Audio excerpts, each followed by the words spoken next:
where you pick early and it's going to win you games. Nobody's doing this. So that's where my skepticism... Dawnbreaker. Remember when Fly said they're gonna pick Dawn to counter the grip? You're so smart. There you go. They doubled it up. Disruptor and Dawn, definitely, right? We know it likes to go on Toronto Tokyo. So is this... But it also goes on Nightfall, too. So where is the Dawn more likely to go?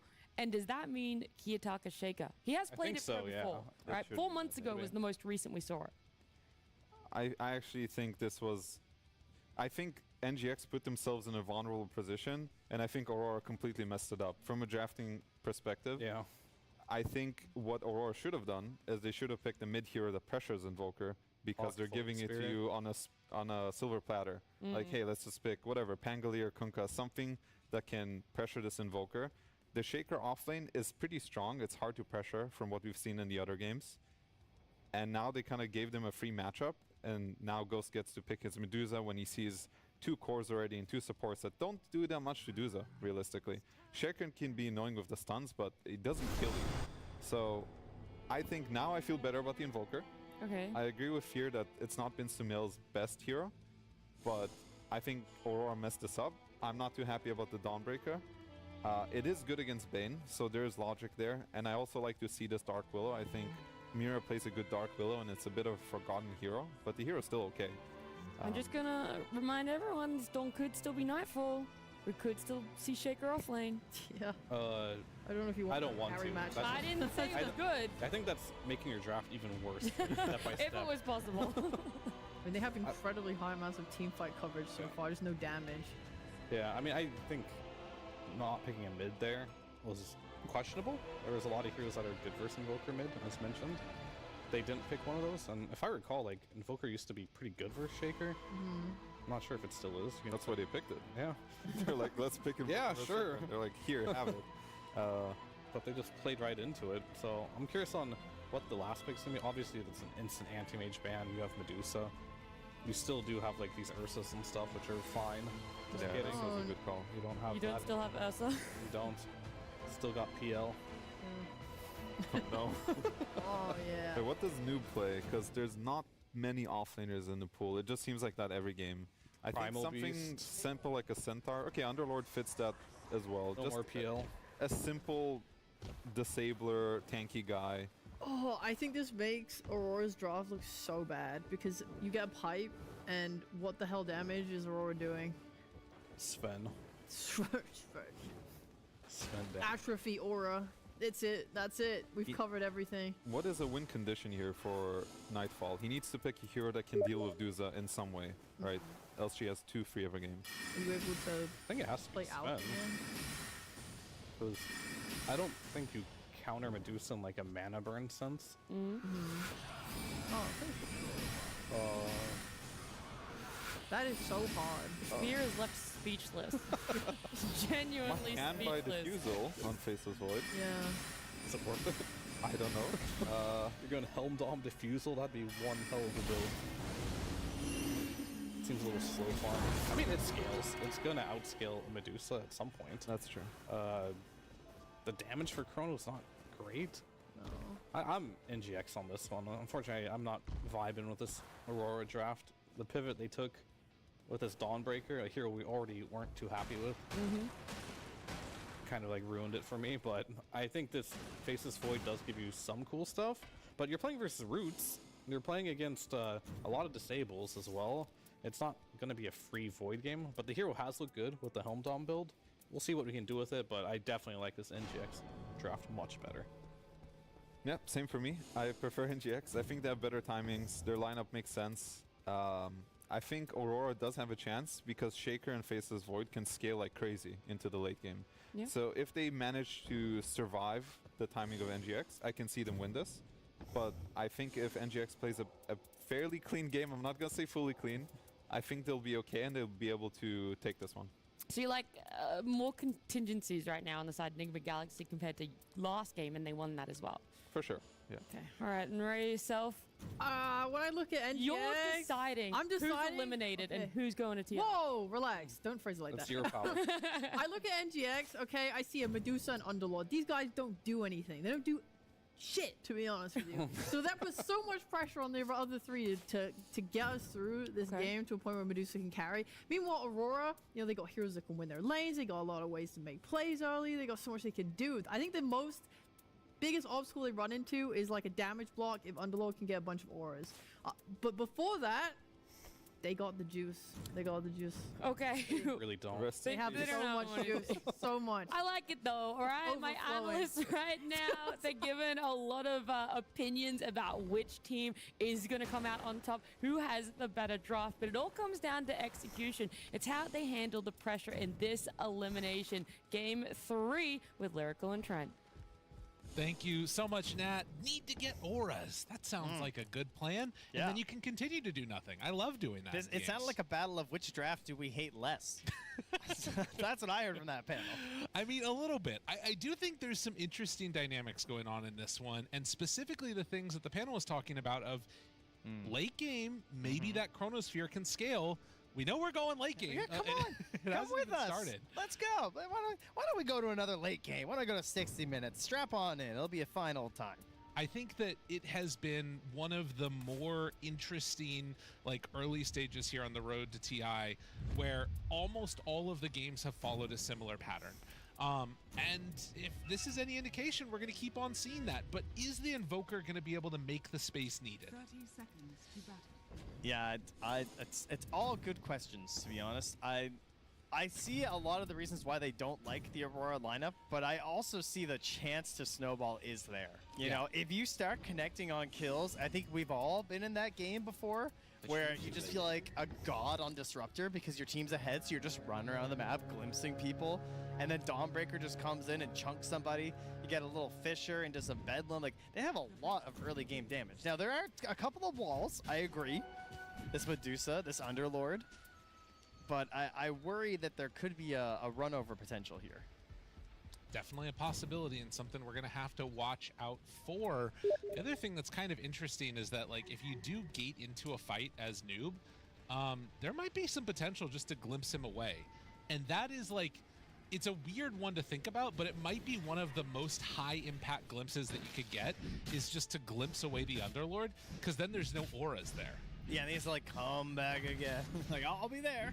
GH and Mira battling it out. Sunstrike. Oh, Mira! You didn't anticipate that one. Maybe he did. He probably did.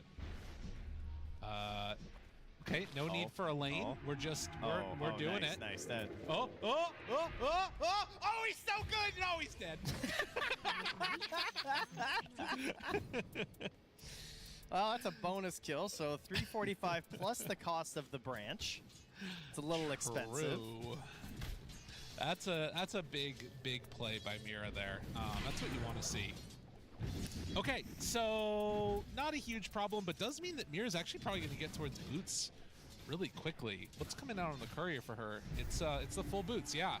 So this lane became a lot harder now. Yes, much better when you're the range support versus the melee support. It's nice to have boots, right? You're just gonna get the better trades over and over again. Meantime, Panto taking some punches from Omar.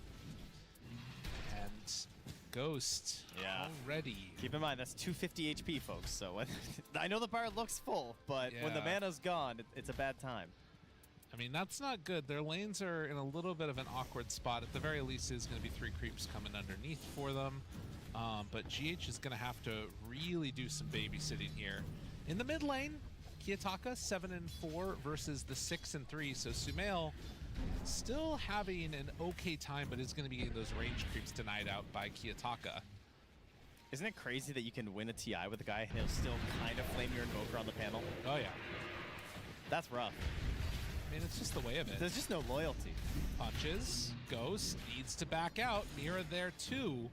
Managed to survive, still held on to that Mango. GH still chasing onto Mira. Find a little bit of retribution for that earlier kill. Sunstrike, not going to be able to find it. Maybe could have waited for the snowball to come in, but... Oh, Mira just coming in there for that deny. Just believing here that there's no way he's going to get punished for this. Single digit last. Oh, another deny right in the face. 59 base damage. Oh, don't stop looking. Versus 60. It's hurting. Yeah, That is super frustrating to deal with. Now maybe a battle over here to the side. Oh, GH gets inside. Okay. Now All right, Mira. let's see. There's another stun. Oh, there's no mana. He doesn't have mana for a Sunstrike to help. Yeah, has to snowball over to the creeps. So they will manage to get it. Ghost feeling a little bit shook here in game number 3. Is he still at 8 last hits? Yeah, What's happening?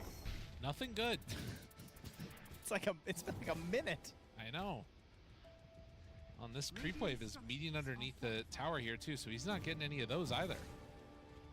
Well, I'm not a carry player, but I don't think that's very good.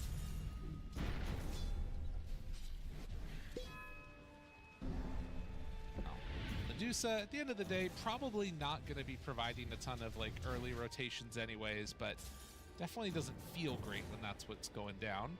Omar moving over to help ensure that there is no easy bottle play for Kiyotaka. Look at this value from GH. Block the camp and get the ward gold. But it's going to cost his carry. Rooted, has stick charges. Not enough. Ward is down. Carry player, the ward is down. Don't worry. I got this covered. Mira, Sunstrike going to land. Sumail getting involved in that kill. That's really the most important thing. Is that we actually saw this when we watched all of No One's games on the Invoker. Consistently, the Sunstrikes were helpful, but he wasn't getting the kills. And you want that gold boost on this Invoker because, if anything, it feels almost more important now that you're going Helm instead of Midas. Since it's a little bit less than the boost and more about just like getting up fast and moving on the map. Opportunity here to mess with Nightfall a bit. Forcing out the jump away. Noob crushing it up here. I mean, we haven't really talked about it, but he is dominating. In terms of the last hits, he's 10 up on the Void, and he's a beefy boy already. So they're going to be looking towards him. And, I mean, you're a bit of an Underlord gamer. A little bit, yeah. I've seen you enjoy him. How do you feel in this game about the Underlord overall? I mean, it's pretty hype. I wouldn't mind. I mean, I know the panel was talking about like auras and stuff. If they are finding that there's some trouble, like, you know, getting things done around the map, I feel like Atos is pretty cool. I do love a good Atos game on the Underlord. I'm not gonna lie. I've also been seeing the Helm Underlord too. Yeah, that's been coming out.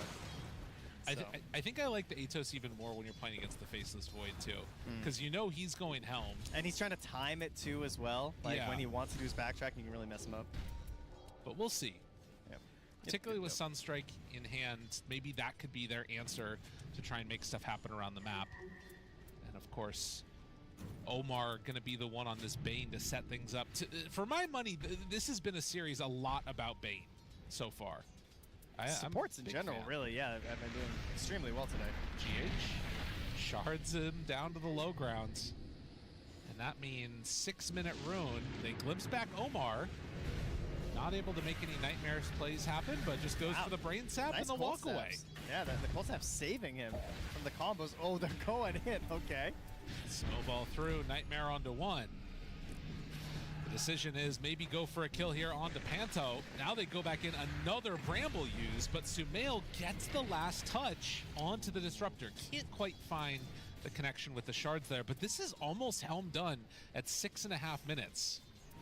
Yeah, really good pressure coming in to help out there, and even going to find that ward. Good work by Omar. The plus side is because they've brought so many people mid, Ghost has actually been like a little bit free down bottom, where at least he's not worried about getting dove and killed yet. Yeah, there's not enough damage from Tron Tokyo to have to worry about it, so it's very, very helpful right now. Has the Falcon Blade too. As the supports make their way up top towards Noob. And yeah, just no real concerns here on the side of Enigma. As they're just going to double back for the Shrine. Mira's going to do the same. Perfectly good. Dance with some wheels of cheese. There you go. That's the wheels you were looking for. Yeah, I'd say so. I think it is but 1/6. Because I think that was the rest of the cheese. Turns out it's Bane who's got them. GH hunting around behind the tower, trying to mess with Kiyotaka. There is that pretty deep ward that's on this other side as Ghost spams out the wave. Mira is over here. And Bramble connects, TP's in, wanting to save. And they get it. He's rooted on GH, and now they get the shards blocking in. Oh, and they find Mira off to the side, so Toronto Tokyo is going to die. And now looking immediately towards Mira, find that kill. They also are going to leave on Noob, so that way he can get back to base in time. But Sumail, he's the one that takes the punish for this. Yeah, bit of a cost, unfortunately. But yeah, the confidence Noob, like, you guys got it. I'll get out of here. But yeah, losing your Invoker, little unfortunate. Kind of evens things out there, especially when the Shaker, you know, he is on a mission. He needs to get to that Blink Dagger. That's when his game kind of turns online, and that's when he can really help enable Toronto Tokyo. Start making some plays across the map together. Likewise, the levels on Mira are very important, and that is something they are really lacking. Currently just at level 4, and that was with a Shrine. Noob trying to walk this one off. He's going to get glimpsed back in by Panto. And the Fisher. TP's away, not going to happen. Throws out another one of Hughes and backs away. Noob still living for a long time, but eventually is going to die. And best case scenario goes to Kiyotaka. Get that Blink online. GH. I mean, the fact that he is actually going for the Blink instead of the Atos tells me they are just going to be going for that group up play, which feels strong. Oh, yeah. Yep. Yeah, pipe time indeed. As GH does find Kiyotaka, he's back here hunting. Trying to set up, but like, I don't know, 1200 HP, even with a Sunstrike. It's going to need everything else to hit pretty well. I think this is just going to be a death. Not really any other way to handle this. Can make a little bit of extra space, a snowball, a walk away, but Kiyotaka eventually finds that kill. More gold injected into the Earthshaker. Yeah, that was a good combo there. I mean, Sumail takes the time to go into their part of the jungle and steal a camp. Also got to run into Panto, but can't connect to my full sap there and into a stall. Maybe could have been something. They're trying to instead collapse on the Sumail, and Kiyotaka right on top. They had Fisher glimpse. Tornado, Sumail in some trouble, but they're going to bring in more of the Stomp and able to walk away from the Dawn ulti. Disarm back onto 2. Noob trying to buy some space for his Invoker, and they get the Nightmare from the low ground. Panto is off to the side, wants to keep Kiyotaka alive. It is not going to echo. Oh, Sumail's gone. They did get the kill onto Sumail, but it will cost them a couple more here. Well, maybe not with Dawnbreaker coming in. GH wanted to help out, but ended up bringing Sumail to his death. All of that for a 2-for-1 here. It does go the way of the Radiant. Oh, yeah. And it will slow down that Blink a little bit more. And it wasn't even a gold victory for even the 2 dead heroes, so everyone's getting a little bit richer after that one. I don't know if he dies either way, even if, you know, if there's no snowball in, so I don't think GH necessarily resulted in his death. No. Yeah, but it was funny. It's a good thing to see every now and then. Just show them who's the real boss. Support players. These modern day Invokers, they got a real army, huh? Oh, yeah. You got your Helm, your Forest Spirits. In this case, he's got some Skeletons. It's an Earthshaker's dream right now.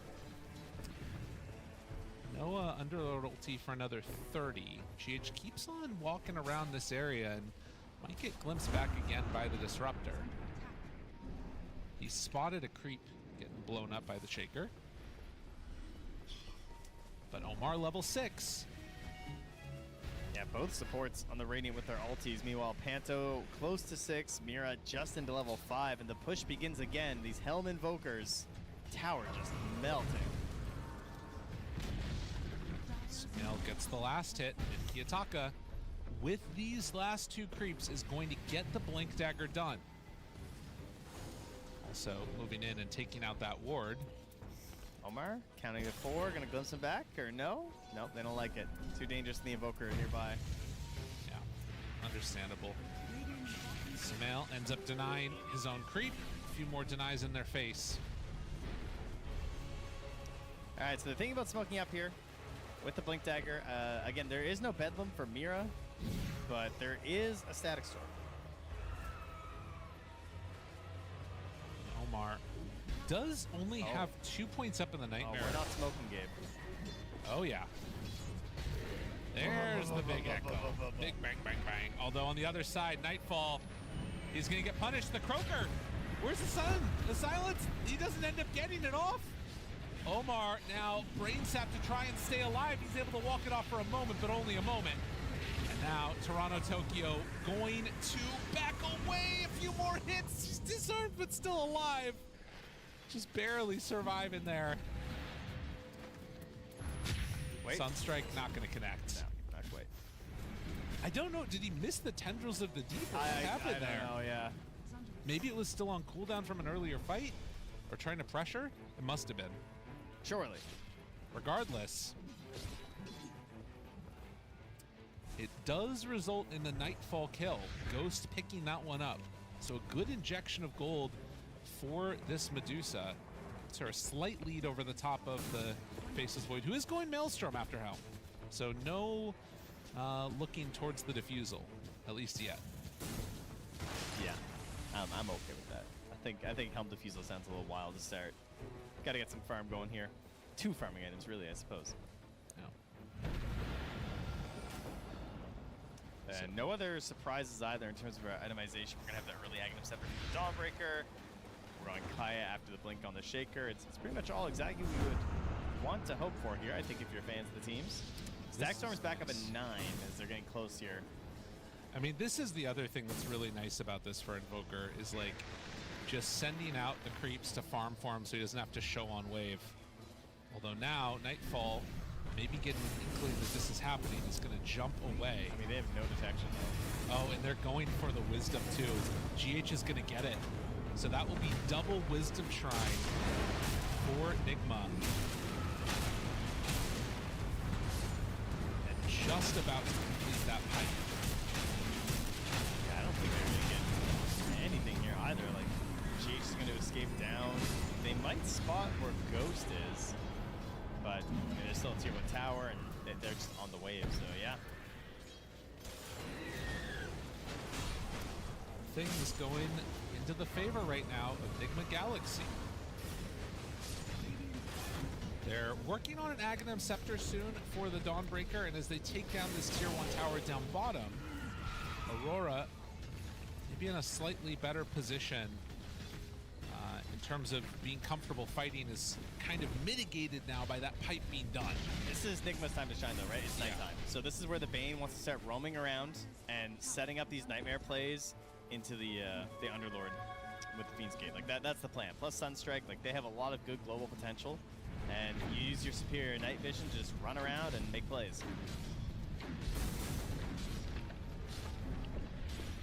So the tower starts to fall. Toronto, Tokyo. Yeah, he is the dream target, right? Like this ward is going to spot him in a second here if he keeps going. Take over the Watcher. They know that he was there. And then the ping and the walk away. But yeah, if they're able to grab Toronto, Tokyo, they don't have to worry about this Dawnbreaker coming into whoever else they try and go on. But controlling a lot of space up top, and the side of Aurora just saying, whatever. Oh, that's super interesting. Noob is going for the Aghanims. So we'll summon Epitomalis around each of the portals when he drops that down. So more like global control potential. Yeah, I think it makes sense. Like it's gonna double up the Cataclysm, right? Because they have the Invoker. Right. That's a pretty good idea. I like it. Combined with the Bane just running around and starting stuff. Just more likely you're gonna be connecting on that Aghanims play later. Also just annoying for Void. Manta done on the side of Medusa, and Maelstrom done for the Faceless Void. So the big carries get bigger. Ward dropped down. This is going to scout GH moving over here. He does not have a sentry. Mira feels safe because GH was on a ward. Little does she know, Noob is right there. Sunstrike finishes the job. So was watching GH, and the big old Underlord just walked right into her. At this point now we've got Kiyotaka at like level 12. He already has the Kaya looking towards that BKB and no real opportunities. They've just played it very passively. They're not trying to hunt with this at all in the Blink Dagger. They're just saying we're going to wait and try and respond to whatever play Enigma goes for since we have this Dawnbreaker. That looks to be the plan here. Also partially maybe because it is nighttime, they recognize they're a little bit of a disadvantage because of that. Well, that's the part that's weird, right? Like, you would imagine that Kiyotaka would also want to try and maybe find some couple of kills here and there if he can, but there's no easy place to go to bring people down, and well, Nightfall just loses another creep. There's just nothing happening on the map for Aurora. They're chilling. I'd say they're occupying pretty much the same amount of space as Enigma, though. So That's true. we're kind of just... It's a classic Game 3 elimination is what it is. Nobody wants to make the first move, make a big mistake. They don't want to create a really lopsided economy at this point in the game. So we all have this idea of, like, my hero was picked to have these items. Yeah. And when I have those items, I'll play the game. On the side of Nigma, not really attempting to bully a ton yet with the Invoker, although they are running in now. They know if they go, though, it's going to be an instant response of Toronto Tokyo, who does have active Scepter.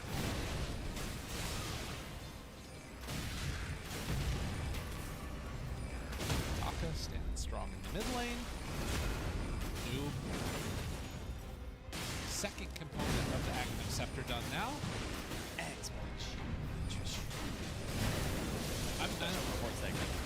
I am worried about Aurora a bit, though, because I think this timing from Medusa does not feel like Faceless Void is going to have the items he needs to sort of stop it. Ghost is almost at Butterfly. Yeah, there is a Deuce in this game, that's true. I feel like he's just kind of doing his thing. As the time goes on, that gap is going to start to widen between Medusa and Void and Medusa and Shaker. And here we go! Passive spell. You're dead. Jump in and kill the Bane. What can they get out of this? What would you do for a Klondike Fire Lyrical? Not a lot right now, if I'm to be honest. They are pretty yummy, I guess, actually. Alright, well, what would you do to defend your Bane? Apparently nothing, and nothing to avenge his life either. Yeah, this is Disruptor. He does not have a ward, by the way. The weirdest gank ever. Just to mess with Ghost farming pattern, and well, now it kind of ends up working because they showed up for a fight here. What a bizarre play that ended up working perfectly. Now Mira trying to get away from GH, who's finishing off the Dark Willow, but Panto is there and will eventually be brought down. That was really weird, but kind of awesome with that I was ward. trying to look around. I was like, I mean, there's a Dawn, but like, would that be enough? Dude, he's the best line, I'm telling you. Oh, the Zero. A glorious one to play. And, you know, for a lot of this tournament, the most picks. Ooh, interesting. Okay, this could be, I mean, this is the reveal of the Underlord's eggs. Yeah, they could actually just jump this if they want as soon as it expires. Do they decide to go? Sunstrike off the mark. Oh, if they knew which way they went, that would have been huge. That could have been a triple TP cancel. Yeah. If Panto had TP. Fortunately for them, they'll have to settle for the one kill onto the Disruptor. That is... Hit him with the what Weathermancery is this, Mr. Panto? That's right. A few more voice lines, please. He did get the shard. Oh, okay. Worthy of his death, then. Trying to set up now onto the Dark Willow with the Bane. The ropes? Oh, no, it's coming.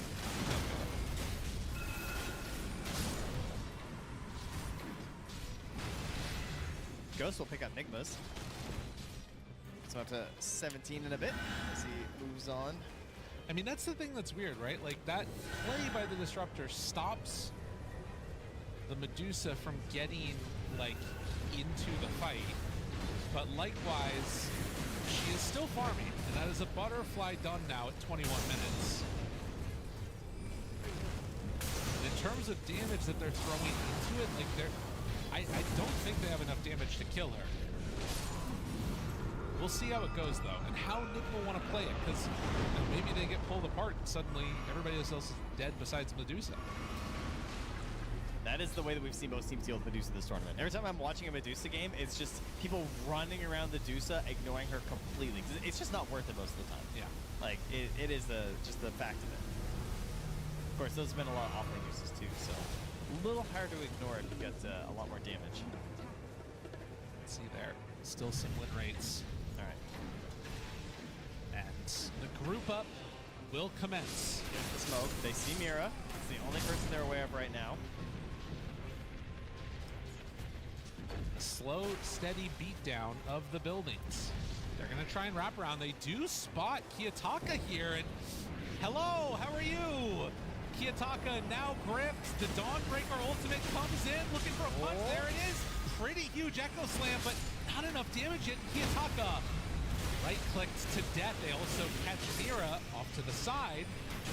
Won't be able to do anything else after the fact. So Kiyotaka dead for a bane. We have some massive AoE in this game. Between, like, we got Firestorms, Pit Analysis, we got Invoker Spells, we got Chronospheres, Echo Slams. It's just circles all over the place. And you can see it kind of, that fight, it starts to break down because of the way they're, like, denying out certain parts of the space. And despite getting out that Echo Slam and, like, trading with the Bane, the rest of the teammates just can't even get in there. Pretty much the worst way for that fight to start.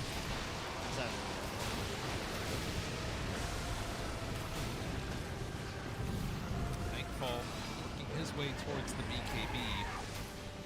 And does have queued up afterwards the Manta. Probably an MKB, one would assume, after with that +3 going in there. Yeah, I think so.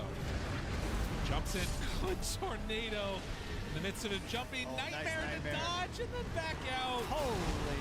That was sick. Yeah, I mean, this is one of the concerns that were raised, right? High five. Come on, Sumail. What do you... there you go. I think Fear was mentioning, like, what is the damage to this chrono? Yeah. You know? Willow's a really awkward one ever since they made it so you can't just chuck your lovely little bedlam onto your friends.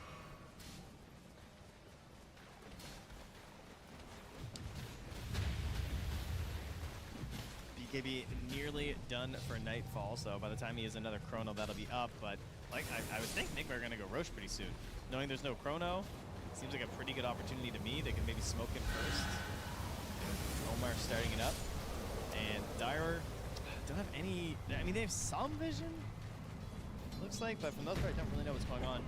Nigma are going up, though. I thought they would go east. Kiyotaka shows again. And will manage to get some separation, but Noob is there. What positioning? Drop down the Static Storm, trying to get their Earthshaker out of the fight. Mira, not going to be long for this world, so they don't commit a ton, but they do use the Earthshaker BKB to get him out of there alive. Noob is really trying to flex how tanky he is and the lack of damage right now inside of Aurora. Yeah. He is just throwing these ultis into the middle of where he thinks they could all be, and they're forced to, like, throw the Static Storm down, but he's got a pipe he can pop if he needs to. Doesn't really need to. He's also got that invading force, like, damage reduction flat, 10%. Which actually I think doubles up when he goes through Fiend's Gate, if I'm not mistaken. That's pretty nice. And easy Roche. Time of when it flows back at night, dude on this part of the map that they have better control over. I mean, here's the thing. We've seen a lot of games at this stage be very even. Yeah. And then go until late, go until late, go until late. Yeah. The one thing I will say about this one is you have a Medusa, a great sieging hero, and an Aegis. Right, or, you know, that hero who had 1,800 last hits yesterday? That's true. You know, so... That's the other way it goes. Sieging one way, also defending forever the other way. It's a question of which one we will see. Omar's still on the hunt, has some great vision in the night. Toronto Tokyo able to get away from harm. But that's going to be a tier 2. They're just trying to find someone alone. It will be Noob if they go one way, but they went the other. So they're just going to end up... Radiant Scan doesn't connect on the close Kanto. They're just going lane to lane.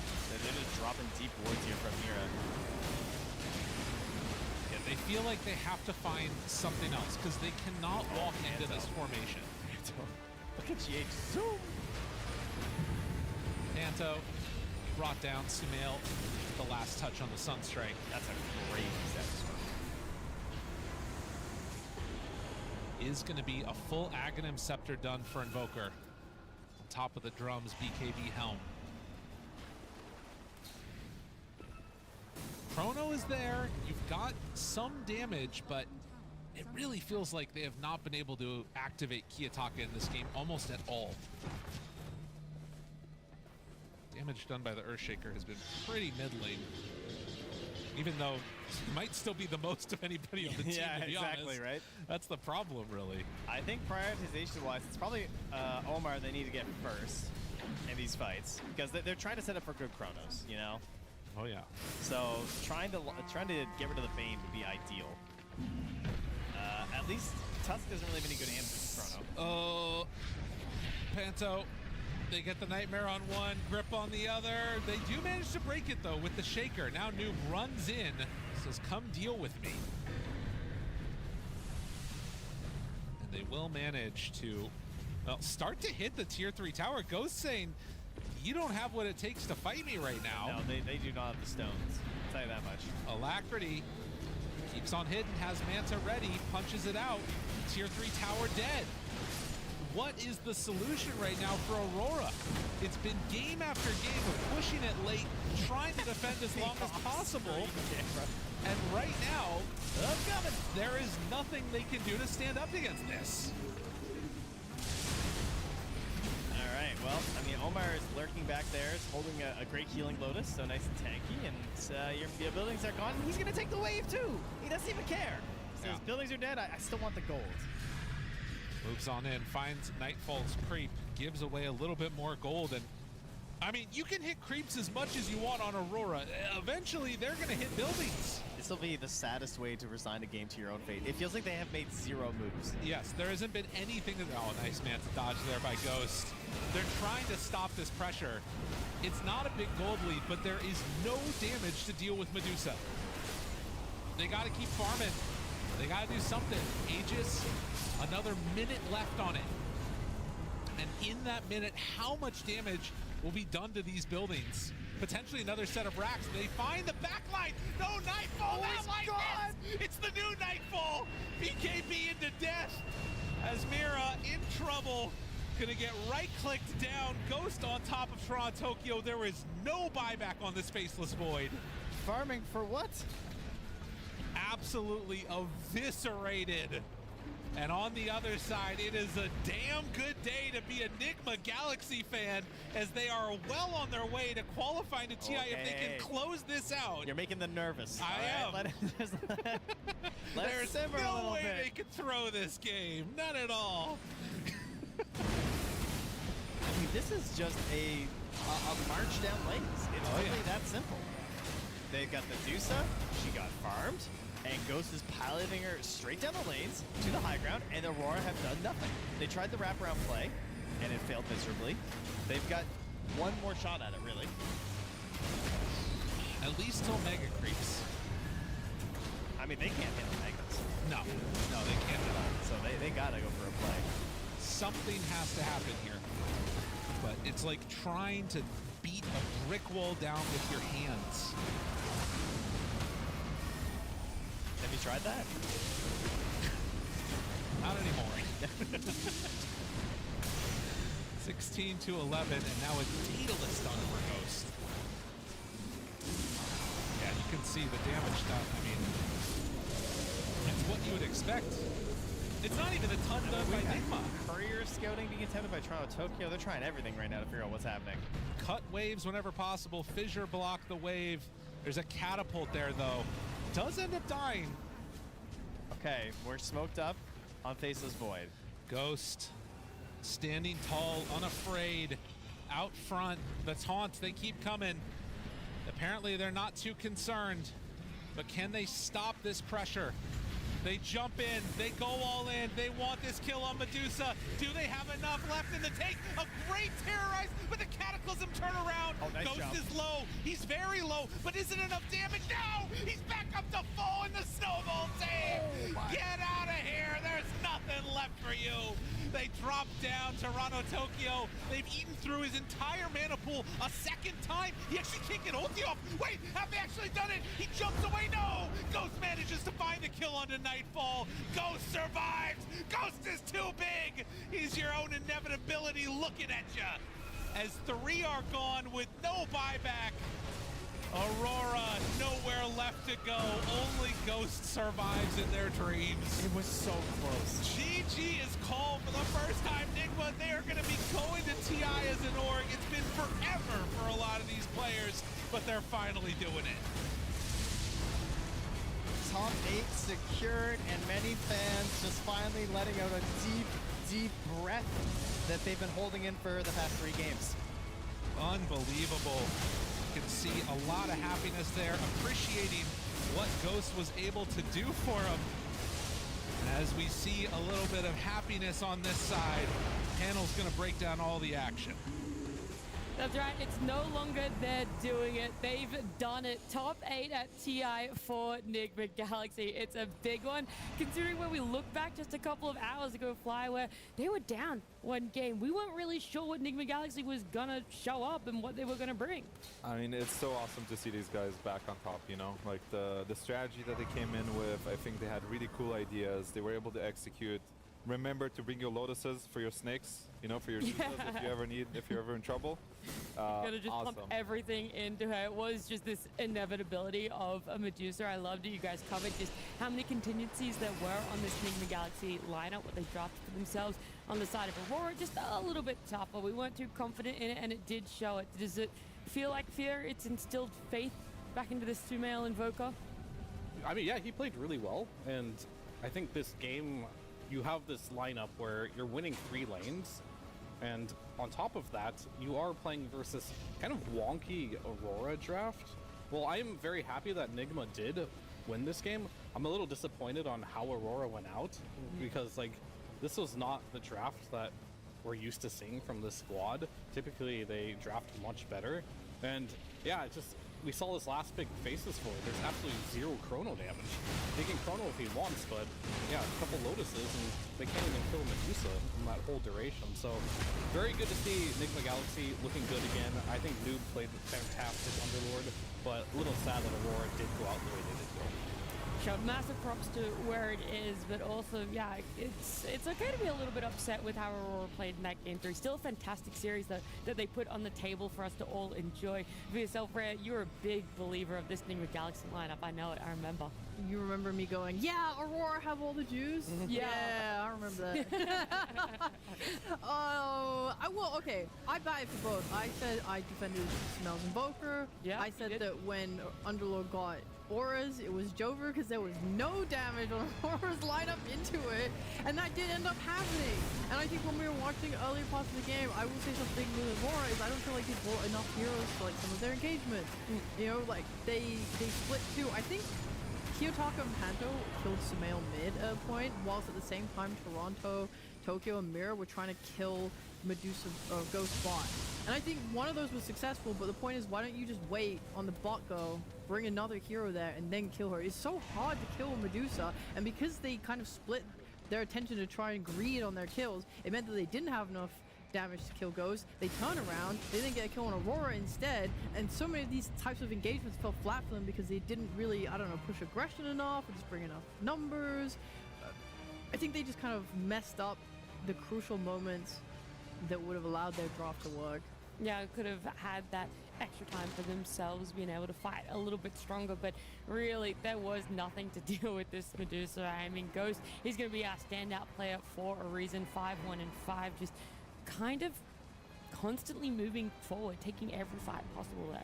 I think Ghost has been playing fantastic throughout this entire tournament so far. I think he's been probably the most stable player on NGX. I think we rarely see him have a bad game. I think the Alchemist game might have been the one outlier where I think he was in a position to do a bit better than he did. But besides that, super solid player, great performance of Medusa. He hit all his timings. He ran it down. You know, when you get your butterfly, you get your scout, you're like, guys, ping this tower. It's time to go. Come with me right now. I'm a snake. I cannot move anywhere.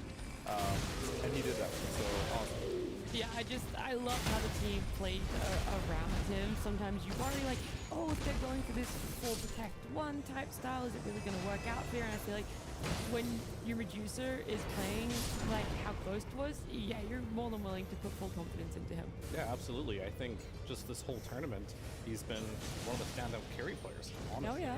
And I think he's not making really any mistakes. So I think from NGX, what they should really focus mainly on moving forward here is making sure that Noob and Omar have good heroes to pick, because I feel like they've been struggling a little bit consistency-wise, but you know, Ghost and the safe lane GH, they've been absolutely a beast. And for yourself, Rhea, anything else to round out Enigma Galaxy? Because top 8 of TI, we're going to see them in a couple of days in that Barclays Arena. anything to round out. Nigma fans, we are so back. We are so damn back. I think it's so exciting. It is just literally so exciting to see them back on the main stage, to see Smail here, especially. I think we've all been looking forward to the King back on top. Alrighty, well, I don't want to hold us up any longer, alright? We have one of our 4 winners today. Unfortunately, it is a goodbye to Aurora. Their road to the International does end a little bit short. I'm sure the players will be seeing them in the future. There's a lot more ahead for them, but the future for us, well, that's a whole nother series of Dota. Of course, we're going to have P-Vision up against a wildcard, and while we're jumping into that one, we wanted to see the confidence, the thoughts, and just how some of those wildcard players are coming into the road to the International playoffs. I'm here with Yamsun from Wildcard here to talk about the International. I mean, firstly, welcome back to TI. How does it feel to be back at the International? Thank you, sir. It's the best tournament in the world in any game. It's the reason most Dota players probably started playing, and probably the reason why people still play, because they want to win the title. And I think that gives every match a little bit more meaning, a little bit more pizzazz compared to every other tournament. You get the underdog stories, you get the, see highlights of players you never really see throughout the year. Then everybody gets a chance to make their mark on the game's history. So I'm very excited. Absolutely, and I think it's interesting something you touched on there, the underdog stories, because that has been a trend, maybe in older TIs, where teams which people weren't looking at so much end up doing really well. Are you hoping to sort of have some of that in your run? Well, absolutely. We are the final bastion of North American Dota players all assembled in one place, and we are definitely looking to make our mark. I mean, we've been practicing hard, playing lots of qualifiers, lots of tournaments the whole year long. I think this is the year I've played the most competitive Dota in my life out of all of them, the schedule is really packed. And so preparation is done. All that's left is to do the work, and whatever the tournament has in store is probably what we'll get. What we don't know, nobody knows. Just have to play and see. A lot of Dota players make Dota their entire lives, but I know that you're more kind of well-rounded than that. Do you think it's important to kind of like live a balanced life even when you're competing at the top level? Obviously, different things work for different people, right? Because in the professional scene, there's a whole variety of both players and their ages, their where they're from, how long they've been playing. Like, I think as you grow older, you realize that. Yeah, if you want to stay in the scene, you still have to play a lot, dedicate a lot. Your life purpose is still the game. But at the same time, I think coming to the understanding that, you won't be playing forever, and, there is a life afterwards is important. Absolutely. So, for yourself, what would you consider a success here at the International?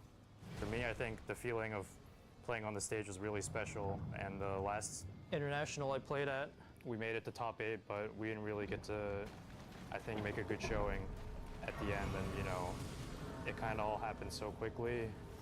The time went by in a flash, and then, it was over. And I try to be more present in everything I do.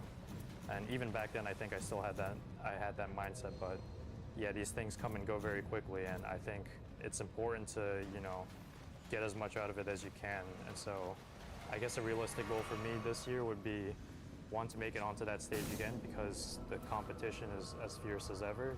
Dota becomes more competitive every year, and the people who get to stay in it and keep toughing it out, deserve a lot of respect, I think. And the huge privilege is to get to play on that stage in front of everybody, because, it's what you've dreamed of. And yeah, I'd like to do that and hopefully win some games this time on the stage. Absolutely. All right, I hope to see that happen as well. I really do. Yamsun, thank you so much for coming to talk to me, and good luck at the International. Thank you.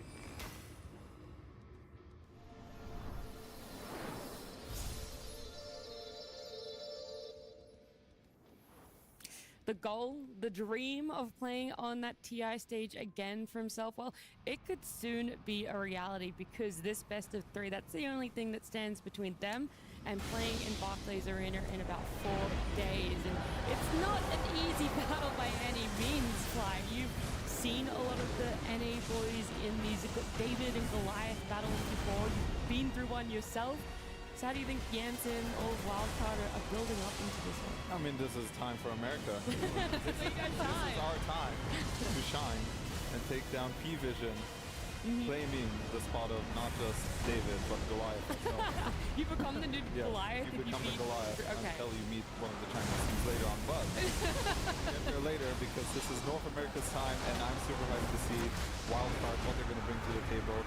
People think it's going to be a one-sided match, but they're more wildcards. But let me tell you, Alchemist and Stark might have something else to say about it. So Right. we'll see what happens. America! Yeah! Woo! Where's your hype? Yeah. Yeah! America, let's go. That is terrible pride in this country.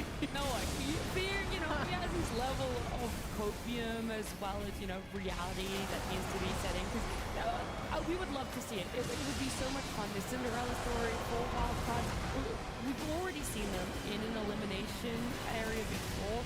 That was their series before, right? It has not been an easy road for them at all to the international playoffs. They were up against Boom, and it went all the way to 3 games for that one. They did just evade it, and then you go, whew, great. Elimination, we're not eliminated. Now we go up against P-Vision for the exact same situation. Yeah, and I think this isn't as one-sided as a lot of people think. Sure, P-Vision has been the best team of the year, but it's the international coming up, so a lot of that can change very quickly, and they're in the same spot as Wildcard, right? Essentially, P-Vision is not playing their best Dota right now. I think this is the best Dota we've seen Wildcard play, so that can be a very volatile mix when these two teams clash. One playing very low below what we expect, and a team that's overperforming. So I'm expecting good things from this series. I probably don't think it's going to be a blowout, but it's still P-Vision favored at the end of the day. I could definitely see them taking a game.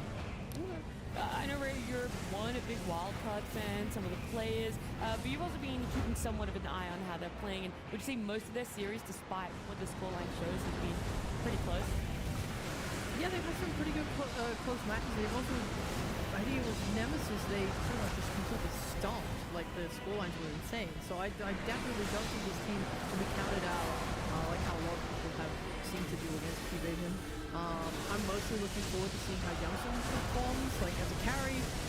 I think if you look at the players that stand out, RCY as a mid has improved so much over the years.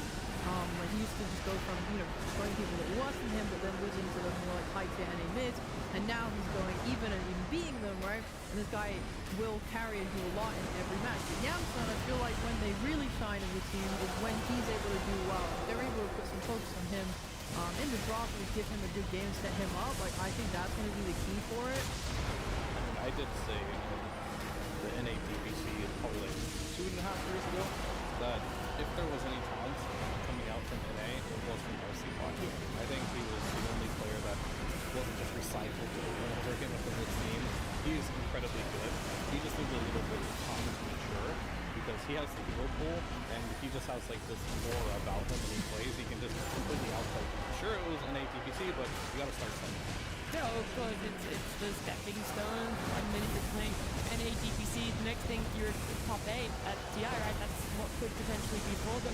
We do have to take into consideration just how good P-Vision are, but then the fact that they are in a similar situation, they're both on the edge of elimination, they're both on the edge of qualifying time. Now it's experience. That's what we're going to have to factor into. Is P-Vision going to do that a little bit better because they've experienced these situations before? And for sure, like Kira said, I think P-Vision is the favorite team here. It makes sense to have a lot of experience. They've played a lot more tier 1 teams this tournament. Amazing performances all around. But it could be an underdog story, right? You never know when you come here what team might show up. It could be that P-Vision is just not having a good day. Wildcard could have the best day of their lives.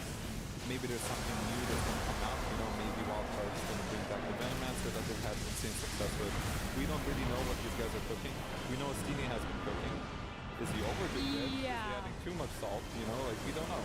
It's definitely been some flavorful drops. For sure. I'm expecting some crazy stuff in these drops. Who knows what 9cast is going to play. Maybe he'll completely destroy the game. Maybe he'll destroy his own team. It's hard to say. All right, I would actually like to talk about the position for us a little bit because 9cast for us, he's kind of been in the spotlight a lot for what P-Vision can and cannot do when it comes to a game. And Alex has kind of been that #1 hero for him this tournament. There's been a lot of Alex fear. Is it finally time you can have a declaration on if it is good or bad? I have no idea yet. I still know. I think I'm pretty neutral, but I think it's fine. However, I do think that his hero pool is very important for the success of this team, and I think he's been struggling a little bit finding that hero pool for himself. He did bring out a Monkey King, which is one of his old signatures, and they did win that game. So it does feel like he's kind of like going back into his old playbook, bringing up the Sark, the Monkey Kings, and trying to revive them. And he doesn't have a lot of what a lot of people thought would have, like a bunch of new flavorful picks for this tournament. It's just the end. And now it seems like he's falling back on this stuff, so we'll see if he took some time to learn some new heroes, or will he just fall back to these Monkey Kings and Slarks of the past. Alrighty. Just to compare the four, I think Yamson talked about Bignum and said that he was just like super amicable and very easy to talk to as a player. He's also like very involved in their draft prep, and he's, as a player, the most talkative in the early to mid game for their team, so he sets a lot of the pace. And then after that is when the cores start to get involved. So I actually like hearing that a lot about Bignum. It makes me pretty confident for him as compared to how wild we've seen 9 Class be in his gameplay. Yeah, I feel like we can already kind of look at the Alk and the Slark, and then you have Bignum, who's got Snapfire, a really good win rate on Disruptor for himself, Clockwork, It's a Bounty normal Hunter. guy. Yeah. Yeah, he is the most normal position 4 coming up against maybe the most outrageous position 4. Yeah, Pretty I mean, normal. it's cool to see Bignum also be here because I think he's somebody who's been trying for a very long time. I think he's one of the older players here, if I'm not mistaken. So it's cool that he gets a shot to get to the international and he gets to play at the Road to TI. And we'll see what he brings out today. I think he did try to experiment a little bit with like Bounty Hunter and stuff. Didn't work out as well. So we'll probably see something a little more standard from him. But he does seem to be more of like a captain role for that team from the outside at least. Yeah, okay. What areas of gameplay have been so predominant for Wildcard? Because the very first game that they came into this one, their series was against Team Spirit. It was really tough. I think not a lot of people tuned into it thinking it was going to be that quote-unquote blowout that you were talking about, Fear. And the game one was very even for a long time. So is it something about the way they lane, the way that they're able to move out of the lanes with whatever advantage they might have that is keeping these games so close? Well, I have not been keeping a close eye onto their games. Because I watched NA they have Pride! every time I did look over, though, I saw RCY was beyond godlike. So that'll be a good start for them. Mid lane. In the first game they played against Spirit, that was close. The second game was an extreme stomp. Like, it was kind of just unfortunate. We ignore it then. Yeah, we'll ignore that one. The game one. For the first one, I think it was mostly the early mid game they kept up in like net worth. I think Yamson was playing Terrorblade. He ran that back in the second game as well, and I think even in the stomp he was doing okay. Maybe either way. Net worth way up there. He was playing it pretty solidly. They ran this like Sand King, Undying, Shadow Demon, Snapfire, so they had like a lot of aggressive heroes that could like play around and make moves on the map. I think they had a pretty good understanding of how to make their moves as well, because they were catching Spirit's heroes. Like, this was not like a we're out farming Spirit or we're just gonna brawl only. They were doing both. They were handling the game in an even way. But I do think it's a lot of, we're gonna go play as 4 whilst Yamson gets some good money and then go and then see if we can win our mid to late game fights. And that's where they crumbled, because they're little, like they're less experienced, and Spirit, I mean, we've seen the level of execution that team can hit. It's very, very, very hard, and they did not meet the expectations there. We've seen other teams though have that success, and maybe that was just those day one jitters for themselves. They've refined it, they've worked on it a little bit. I mean, that's the reason why right now, while they are on this cusp, we could see it go either way for themselves in a game one draft. It's here. We get to talk about it a little bit more and see exactly that. Pugner and I was gonna say Phoenix, but then I realized it's P-Vision, right? Enigma, Phoenix, two predominant DM heroes that they're trying to ban out there. But Pugner for P-Vision is high enough priority now that it goes into the pool, and Nature's Prophet is now, we're willing to leave it in. Yeah, so I think there are some conditions that I think Wildcard has to meet for me to be able to have faith in them. I think, for example, Speed is a very hero-specific player. He sort of plays unique heroes sometimes, like his Chen, Venomancer, Batrider. I think he's a bit of a hero spammer, almost. So that's what I would like to see for him. I think RCY is their standout player, like Fear said. I think I would like to see him get a good matchup in the game, so he can have as much impact as possible. And as well as Fade having sort of his Zoo offlaner. I don't like seeing him on traditional heroes like Mars. I think he's more of a Zoo player. So those are the conditions for Wildcard. On the side of P-Vision, it's a little more unique just because of 9 class. For example, he's busting out his monkey, most likely. The thing is, though, Satanic can play it, no one can play it, and this is very much Astini, right? He likes picking heroes that can go multiple roles, make it confusing for the enemy to draft against, probably confuses his own team for a little bit as well, but you know, that's part of it. So it's gonna be, again, Astini doing his mastermind type of thing, but Wildcard, in my opinion, should stick to their guns. Try not to be too reactionary for themselves. And I mean, when you have first pick and you get Bane, you're not reacting to anything. You're just opening up with what you feel is going to be the strongest. Yeah. And I think when you see this Monkey King, it's pretty safe to say that is most likely a 9 class hero. Sure, they can flex it, but I don't think 9 class is one of those players that gets a lot of value by having a later pick in the draft anyway.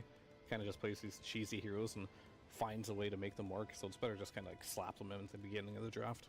I have the counter, actually. You need to pick Marcy, who's still in the pool, so this guy can't just snipe your couriers. Because that's really what he does. Yep. Possibly the best like innate in the entire game, I gotta say. I love that. Just wasting his time then on that Monkey King. It sounds funny, but Marcy is a great hero in the meta right now, and it does actually mean this monkey is just gonna waste time sitting on trees. Yep. It's a good point. They're probably not talking about it, but if they did... Maybe beforehand. Maybe it was a talk beforehand. They might not be saying it right now, but, you know, they tried to look forward. I mean, if they do that for that reason, they're actually genius. They are banning a lot of the range offlaners, so Phoenix, Enigma, and now Dazzle in the second phase. So it's clear that they know, at least they're thinking it's going to be a melee position 4, if not this monkey. So they're trying to take away the pairings that Yim is going to play with this monkey. Because the last time he didn't have one of those heroes like Enigma or Phoenix, he ended up playing Necrophos. And at least that didn't look too good. So I like the idea. I don't like the silencer ban, as we keep bringing up, but we'll bring it up anyways. I think there probably was something better in the pool. I think other popular heroes in the meta that are still in the pool would be Shaker, I believe is still in, Nature's Prophet, the Marcy that we touched on. So there are a lot of heroes to pick. Yeah. Snapfire as well, right? And that's going to go the way of P-Vision, so... Also just banning out some stock standard, Puck's gone. I think as wildcard, you're fine with that. I mean, Snapfire's strong, but at least for laning in the early game, we've talked about the Bane Snapfire matchup like 100 times now. Can you do it again? Yeah, make it 101. I don't remember. I don't want to. I think now, though, for wildcard, I want to see something that takes advantage of Bane's setup. We've seen, like, Leshrax, we've seen Maz, all these heroes that just really use the Nightmare.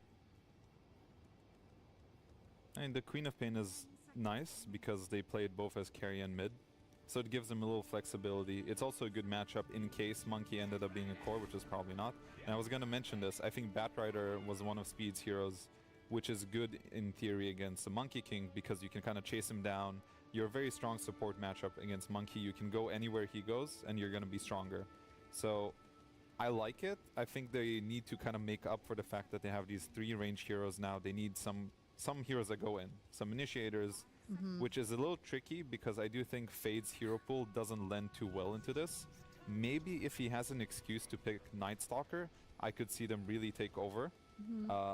So maybe something to consider. But now that they see the mid lane matchup, they could just pick RCY, some kind of hero he likes against Invoker, which could be Void Spirit that he's played before, could be the Pangolier. So they have different avenues they can go down.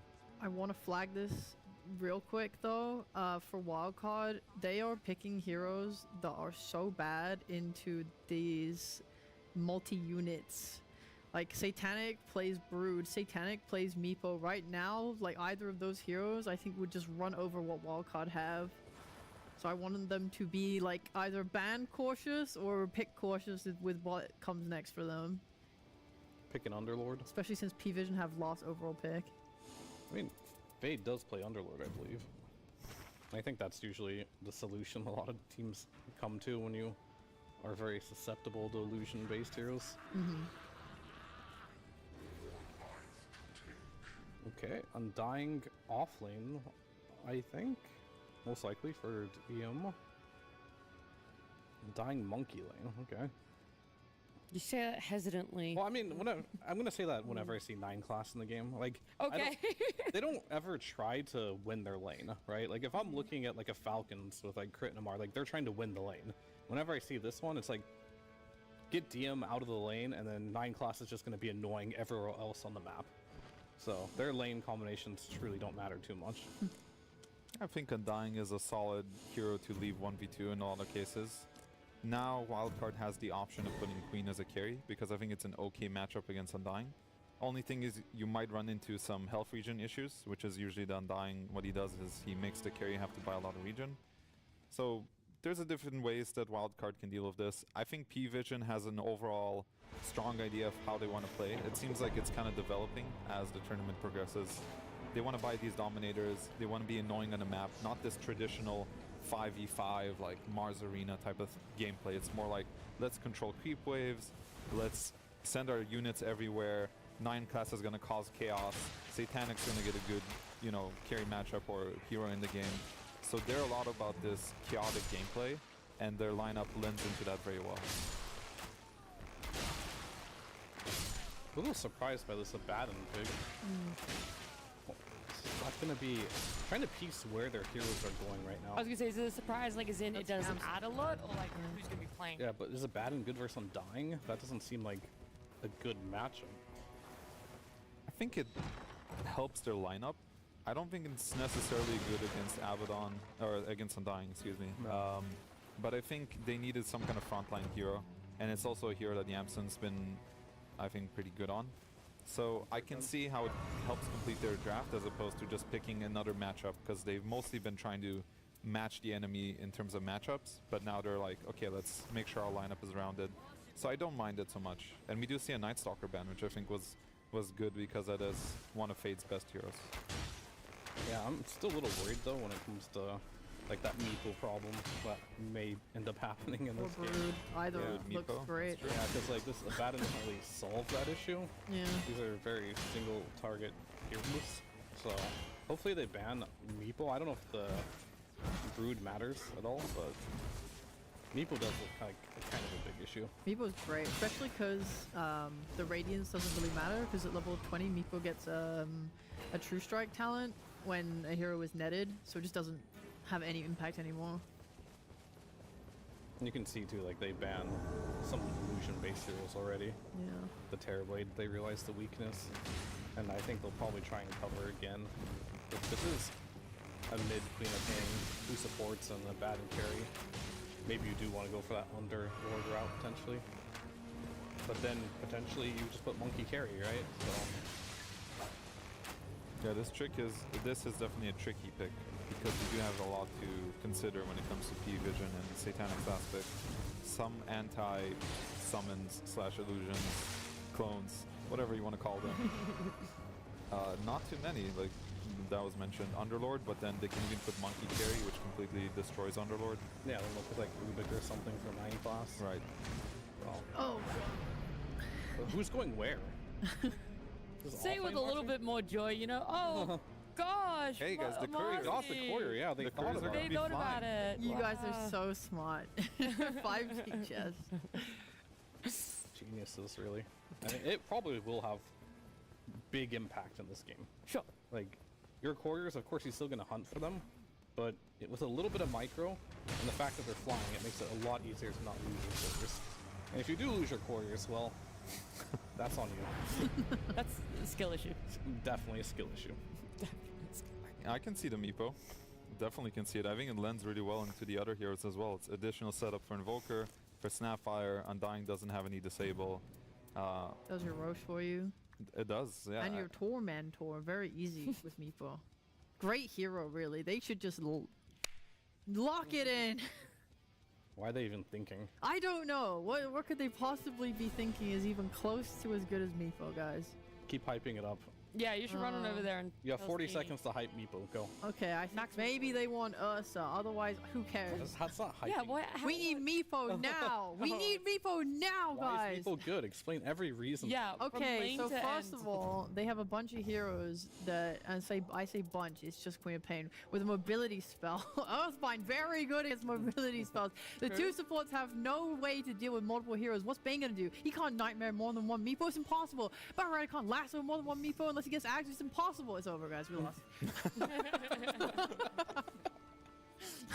All right, that now was a- same passion, but for Anti-Mage. Anti-Mage! That's so sick. Yeah, go in fear. I think that's a much better pick than Meepo. Yeah. No, I'm just kidding. Meepo would have been good. I think this is also very annoying to play against, especially because like you all are playing a bunch of heroes that have some click ability on you. So counter shield or counter spell has a great value in this game. It does have also when you're playing versus Marcy, it can has blink. So if it goes on you, disposes you, you can blink away to safety and not just die, as we saw. Unfortunately, he got to choose Gyrocopter when he played against this offlane Marcy. So it can carry the game, it can lane, and it's satanic on a ultra greedy carry. Mm-hmm. I trust him to pull it off. Okay, you got big faith in Satanic. Anything Yeah. else about the rest of his lineup, though? Also really good. Okay. I think this is definitely a hard outdraft from P-Vision. If you had to give it some arbitrary numbers. I'm probably going like 60-40 here. Or, Oh, that's not bad. Or Yeah, yeah, 80-20 even. Well, Oh, that's a okay. pretty big That's worse. difference. That's 60, way 40, worse. I'll go 20. 70-30. Okay, we'll meet in the middle. We'll go 70-30 there in favor of P-Vision. I had to think about it more. That's all right. That's all right. We got there on the third go. Fly yourself. I think this requires wildcard to execute, which is a little concerning because we do Sure. want them to have, as Fear said it, like very low skill heroes to be able to pull off. But I think this is it's a little more complicated. They need to really thrive off the fact that they have some good matchups. So I don't think it's a 60-40 or 80-20. Okay. I think it's closer to like a 50-50 if both teams were equal. But I will give P-Vision the edge just because it is, they are the Sure. better team most likely. But I They've think been the collabed. drafts can both work. Yeah. Alrighty. Well, unfortunately, Rare, I know you're so disappointed about My this favorite hero Meepo. was in the pickup. Yeah, you don't want to talk about it at all. So instead, we'll get on into the game. We'll head on over to Sunspan and Syndrome. Thank you very much. Indeed, here we are. Wildcard versus P-Vision. Cinderin, are you excited? Yeah, of course. I think all of these elimination games are super exciting. We already had one of them that went the distance, and arguably for a lot of people probably had the unexpected outcome of obviously Enigma Galaxy coming out on top, so they get a top 8 That's finish, right. which is Our amazing. predictions in shambles. Horrible shambles. So you and I, full disclosure, we did predictions together this year. Yeah, that was a mistake. You're And so bad at predicting. Why would I so ever agree far, to this? we are 0 for 16. Yeah. And I think the best possible outcome for us after today is getting 2 right. That is the best thing that can happen. I'm hoping for it. It's over. We're done for the predictions. It was fun. It was fun to play. And I a will big part of gladly games is participate. sacrifice my in-game points, Cinderin, for a good TI. And so far, the road Yes. to TI has been absolutely sick in We a take good way, of credits. course. Yes. And now we get to watch, and I guess cast, a little bit of P-Vision versus Wildcard 9 class on the Monkey King. Looks Do like you- they will be getting, it's a split of bounties. Would you agree that out of the 4 matchups today, on paper, this is the most one-sided one, perhaps? Yes. With P-Vision against Wildcard?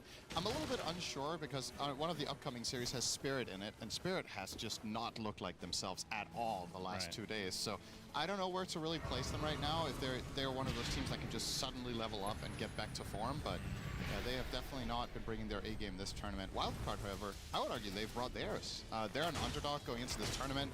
A lot of people didn't even think they would make TI. Obviously, coming out of the NA region, they won the qualifiers there. And so far, being in the elimination round, I think a lot of people in their prediction had this team going 1-4 or even 0-4. Yeah, this is exciting. Absolutely. They've been playing really well. They've found their own style and the stuff that works for them. And like the panel said, they've been thriving a lot off of specifically counter picks that their players play against some of the meta heroes. In this one, don't really necessarily feel like they counter P-Vision's lineup, which is my biggest concern. This Anti-Mage seems to have a pretty solid game, and I also think the Invoker is not fully accounted for either. But with some swift plays, their lineup can accelerate very quickly off of Batrider and Marcy, and Queen of Pain, of course. Queen of Pain played by RCY. No one on the Invoker, and this, of course, will be the Agent of Galaron Invoker, with the good old-fashioned Cataclysm that we're used to seeing. Seen a little snap bit of a action. mix this tournament. Some people have gone for Scholar of Korax, so Yeah, the we've cross focus, but only cast one of those, though. yeah. This one's Exort. Samel was just playing the Cataclysm as well in the previous series for Enigma Galaxy. It feels like more times than not, if they have the setup for the Sunstrike, you kind of just want to go for this Invoker. Well, don't have the most obvious setups here, though. No, they don't. I guess you have Boundless Strike at level 4. It's a 1.36 Abyssal Blade size. Anti-Mage, Yeah, easy. true. I mean, that's actually their best setup is Anti-Mage theory. Let's talk about the good old Anti-Mage, a hero that we got the pleasure to cast recently as well. A hero that won the lanes and won the game, Cinderin. Yeah, he's been doing quite well. I think his win rate is solid. I believe you and I have cast wins only, but there was a loss yesterday. I think he's something like 3-1 or 4-1, just going off memory. Maybe he had some more losses, who knows. But yeah, it's solid as a last pick. This game, I think, Fear touched upon it on the panel as well. Playing Anti-Mage into heroes that have single target abilities that you can counterspell is really powerful. And, I mean, Bane Bad Rider, right? Doesn't get much better than that. That's their hero identities are built around either. For Bane, you could argue it's equally between Nightmare and Fiend's Grip, but for Bad Rider, it's got to be the lasso that you're looking out for. Satanic has been I would argue, this whole season in contention for best carry player in the world. Yeah, he calls himself the best carry in the world. Kezu says that eliminates you from contention. Oh, really? If you yourself say that, yeah. You have to be humble. Yeah, I guess. So Sumail was never the best team either. Yeah, I guess by his logic that is correct. Okay. I mean, let's kind of talk about that a bit, because the fact Wildcard, we talked about how they're kind of the underdog of TI, coming from not only just the NA region, but, well, I guess that's enough in and of itself. But P-Vision, are you surprised to see them in this scenario where they could just be knocked out? Because in a lot of ways, it felt like they were at least for a while, a team of the year. Yeah, I wouldn't say not in particular, because they're still 3-2, right? They had to drop 2 series. They've looked great this year, but they've also had some tournaments, some moments that, oh, hang on. Ducalis in a lot of trouble, but the Boundless Strike comes from 9 class, and now the overwhelming numbers of P-Vision come to fruition. 2 kills for 9 class. That is a good start for P-Vision. Very close in the first blood exchange, though. And an unexpected rotation, right? This is a 3-minute Lotus Pool that the Monkey King goes through the gate for. That's not one you necessarily see coming, and they do tip 9 class. And he gets both kills as well. And with that great early reward, he's on the way to his Helm of the Dominator on Monkey King position 4. Classic. Yeah, well... as of the last 2 weeks. Yeah, classic from yesterday. To be fair, any position 4... Well, I don't know why I said that. Any hero 9 class who is a position 4 plays, he's just going to play greedy anyway, right? Feels like that's the case. Always does something funky. Yeah. Always very entertaining to watch. It's either... Most of the time, it does work out quite well. I think if you had to put a percentage on how many of 9 classes games he goes, what you would consider a standard build for the hero he plays. I would say less than 50%. Less than 50%. That's a lot of stacks of Sticky Napalm on DM. He's resonating out. Crisp, but looks like he will eventually survive here. Comes back close to the tombstone, which just has to be given up. Hey, what's up, guys? It's your boy Steve here. This is one of self-advertising, gotta love it. This is one of Undying's hardest matchups in terms of supports in lane. Bad Rider is very oppressive. You're a hero that has so much staying power, you just want to stand and fight, but you just keep stacking up the napalm, and eventually you have to concede. And now again, look at this. Yeah. DM is just dead. Looks like it. Speed gets a very nice kill. Solo XP as well, it looks like. And DM will have to make the walk of shame. Of course, yeah, not having the Monkey King in lane gonna provide opportunities like that to Wildcard. He will be stealing the wave, and actually the Ancient's doing quite a bit of work to try to deny this. His 9 class, 6 stacks of Sticky on him, gets the Boundless Strike off his DM, comes to assist, and Speed no more Firefly. Not many of those creeps were killed by the Ancients, but not the most ideal situation for P-Vision. This is still a very strong laning stage performance out of Speed here. Also, again, forcing that Undying to come and help Monkey King. Monkey King now almost out of resources here, or at least on HP. 9 class not looking too hot, so you'd think with running Clarity plus Mangoes here that Speed, once he cracks level 4 with that stoked facet, get up nice, close, and personal even against Undying and win that fight. This bodes very well for the Abaddon. The panel was talking about how is Abaddon's matchup into Undying in lane. Well, it's not that much of a concern if the support can win it 1v2. No doubt about it. As in that mid lane, we look at the CS 31 and 13 for RCY as no one sitting on 22 and 7. So another lane favored to Wildcard as the 6-minute power rune is coming. It's going to end up bottom, but Bignum trying to help out RCY for the runes Sonic here. Wave. Won't actually get killed off as RCY hits 6 to Ducalis. 1 hit away. The blink will be the end of him, and now no one has to run away. Still only level 5 as Bignum making his way over as well, but they'll be able to catch him. Get the blood grenade on top. Starting to have some mana issues. Another brain sap for the road, but no one ends up surviving. This cold snap will help heal him up a bit. Speed even coming in the area as 9class plants a tree to be able to pounce off of. Not going to get the kill though. Now 9class going to apply some pressure to Bignum. Looks like he will get the kill, but will it cost him his life? It will. So kill streak ended, and RCY be pretty happy with that. That was actually a double kill for Speed. He killed his Bane and the enemy Monkey King with that flame break. To be fair, that is a very good exchange though. The Monkey didn't have the amp damage, but you want to end that exchange as fast as possible there. So yeah, not bad. Once again, for the side of Wildcard, this early game looking quite good for them. Main concern is of course Satanic having a good time on his anti-mage, but there is a possibility for this game to get into a mid-game state where Wildcard can really run the show. If they accelerate while AM has to farm and their other lanes have gone well, and in particular if Undying is slowed down sufficiently, this could get kind of interesting here with the early game that they've built for themselves.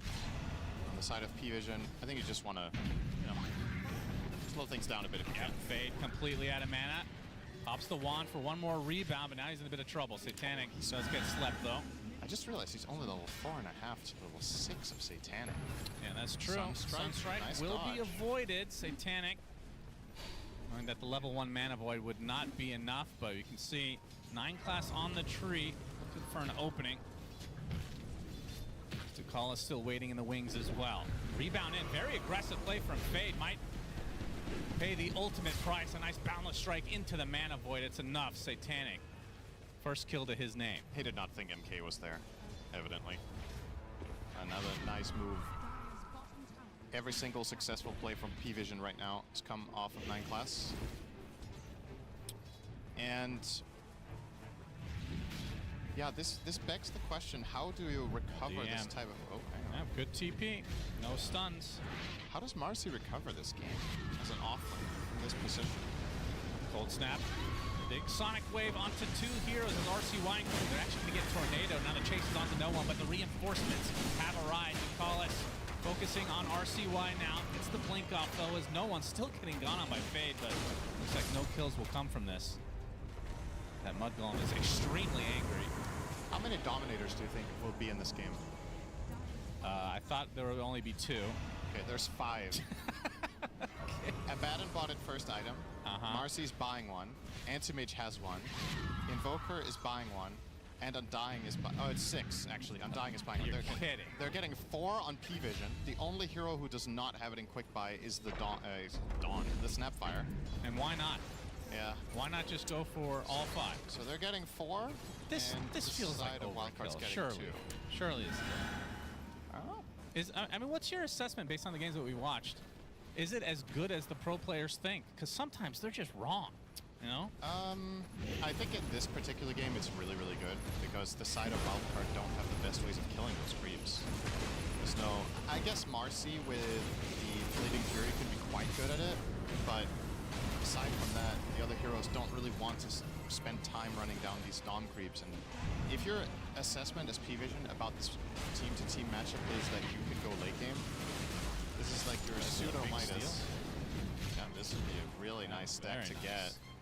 Fade continuing to get harassed. He's the one having some major trouble in the laning stage. So you see, actually in terms of net worth, you see no one has been struggling quite a bit as well. As DM's going to force Yamsen out, but they get a considerable amount of those creeps. It's RCY getting closer to his blade mail. 2-level advantage right now on no one. Have we seen a game with a team getting more than 3 DOMs until this one? I feel like 3 was the record by Tundra. No, I have not. Yeah, this will be interesting, for lack of a better word. Bottom lane. And Nightmare onto the Satyr. It's reflected though as 9 Class is burning in the bot lane, but Nobody will dies. survive. Hey, what's up, guys? It's your boy Steve here. It's gonna be really hard to keep track of all these heroes plus their pets at this rate. Fade finally does hit level 6. As mid lane, cold snap into the meteor, boundless strike. The Centaur stopped a little bit too late. Not sure they would have had the damage anyway. This is turning into a therapy session. Oh, you really enjoy the voice. That's a couple of good ones. Yeah, they are. I prefer the Cinderin voice line, Of course. which speaks Danish. Oh, you like that one more. Can you quote it for me? No, I don't remember anything other than the fact that it was Danish. That's right. Which made me really hungry for Danish, of course. Yeah, the best thing to come out of Denmark was Danish pastries, which in Danish are called Vienna bread. So we don't want to take credit either. Yeah, that's very humble of you. You guys must be the best then. That's right. Yeah, according to Kezu. That's right.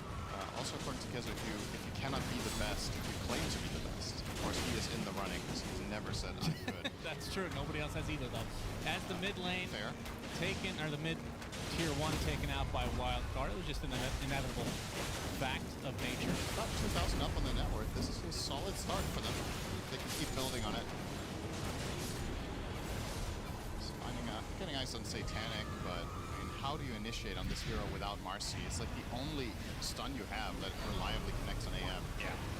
Unless you get a grip from Fog. Exactly. You have to get Which in is from very Fog, difficult. You have to get Blink on Bat, but Speed is not going to Blink first by the looks of it. He is queuing up the Glimmer Cape. This is pointed out here, the Queen of Pain with a Blade Mail Rush together with Bondage. Pretty standard, but fine. Of course means Queen of Pain is not offering anything in the ways of killing AM. Historically, Pop would oftentimes go Orchid Rush when playing against Anti-Mage. Just not really meta right now. So, Blade Mail it is. You know, a good counter play to Alden's Helm is the Queen of Pain Aghanim Scepter. More units that can be shadow stricken and Scream of Pain. Not a bad idea. Yes, I know. I'm Every once in a while, impressed. the clock is correct when broken. That's definitely the same. Yes, that 2K early lead for Wildcard, despite the 4 Helm of Dominators for P-Vision. I feel like we... looking at this, it looks so weird. Yeah, this is unnatural. Feels wrong, man. I mean, It's filthy. I'm used to looking at this overview of items, and there might be like one of these on one hero sometimes. It's like, oh, there's Lightning or Beastmaster. Yeah, there'll be a Dommy in the Yeah, this is breakdown. like having a teleportation scroll at this point. It's Yeah. required, it seems. 9 Class. 6 now. I draw the line at Bat Rider. If Bat Rider would have bought a Dom, it's time to go. Sometimes you just feel left out, you know? The FOMO effect is pretty strong. Hans can still Q1 up. He's just very poor, so much to work with. We haven't talked about that much, but one of the highlights of the draft is because is 5-0 on Snapfire for P-Vision. So has been their most successful position 5 pick of the tournament, and well, if he can keep that streak up, might end up turning into a ban for I think future teams. Wildcard was 0-4 on Snapfire, if I'm not mistaken, from the stats that I saw earlier too. So Now then it's highly unsurprising that it ended up on that team. yes.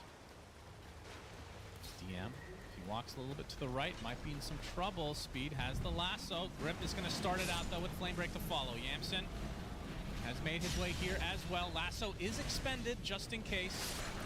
Good kill from Wildcard. Of course, Undying is back, as you hear the demonic laugh. Do you think that that innate is in a good place? It starts on cooldown, and then afterwards it has an 8-minute cooldown. It's fine. Only because I find Undying in the mid to late game to be hilarious. Okay, One of the coolest heroes in Dota right now. So it's not about whether it's actually balanced, it's just about whether you like the I hero. mean, everything is balanceable. Yes. Okay. Okay. That you did not answer the question at all. Yes. In other words. The answer is yes. Okay. Do you remember what the question is? Is it balanced? Do you like where it's at? Yes. I'll give you this one. Actually, listen for once. Here goes a nice little ripe tomato. Will be eaten up by DM. Oh, we got some skellies coming. The rally is strong. Yamsen shows up though, and some smoked members of Wildcard are going to top of DM. Pops to Flesh Golem. He's already extremely low. Kisses are coming at a big sonic wave, clipping 2. DM finally does drop. It's going to be the trade for Fade. And now Yamsen kind of stuck in a weird spot, but Big Dumb, he's going to be taking the recipient of 9 classes ult, the Wukong's command. Not doing too much as that support Monkey King. RCY completely out of mana now, and there is a mana void for Satanic available, and there he goes. So big kill in the end for P-Vision. That's the second death in a row for DM though on the Undying. Gonna slow him down a bit. Yeah, they do manage to take him out, but the overall value they got out of that Tombstone and just the tankiness of Undying making for a good overall exchange for P-Vision there for sure. And of course, with this, Satanic with what would usually be considered a really bad Battle Fury timing here coming in a moment when his courier is back. Of course, that timing is quite a lot better when you have a Helm of the Dominator in the build-up. Yes. Without Dom, you're happy to get Battle Fury at like 12 minutes. Now, with that, at 17, with 1,000 gold to boot even. Wonder what the math is on how valuable it's been up to this point, as opposed to just getting the faster Battle Fury. Yeah. Like how involved, he's not been really that involved until this last moment. One of the upsides is that the early Crown is actually very good in lane for Anti-Mage in the build-up to Dom. I think part of the reason he was doing so well in lane against Fade was specifically because of that item into Tread. Satanic, able to blink out just in time. Obviously the counterspell, something that Speed has to worry about all game long. Yep.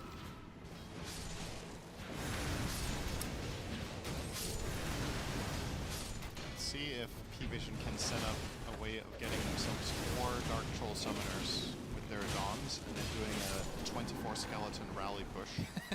Love to see that. That will die to a single scream of pain. If they don't kill them, I wonder how fast they can take it to your 2 tower. Right now, the Dom. The zoo is coming for you, Big Dom. Dom. Careful now. Bane's worst nightmare, just being run at by a pine cone. Won't be able to find the distance though this time. The creeps have amalgamated into the mid lane, north of the tier 1, but Satanic has bigger sight set. Big Dom, Nightmares himself, eventually will be brought down by the mana void again. P-Vision getting a little bit more aggressive in the last couple minutes. I think it's very noticeable how much the game has changed in the last 5 minutes, where it went from Wildcard are actually in a pretty good position, the laning stage went well, they're pulling off some successful moves, and now they're all just garbage men trying to deal with the onslaught of Helm of the Dominators in every single lane all the time, running at them, and they just don't have the best heroes for it. But Fade trying himself to be annoying. However, on the other side, Invoker and Snapfire actually kill them quite well. So, Lasso, DM. He's going to get some help from 9 class though with the Wukong. Going to make this a little bit annoying. Centaur Stomp as well on top of Fade. And the Kisses going to clip him on the backside. And the Sunstrike is enough from no one. Clean hit. So numbers coming for P-Vision, forcing the rest of Wildcard back. 9 class had really good instincts this game with his hero movements.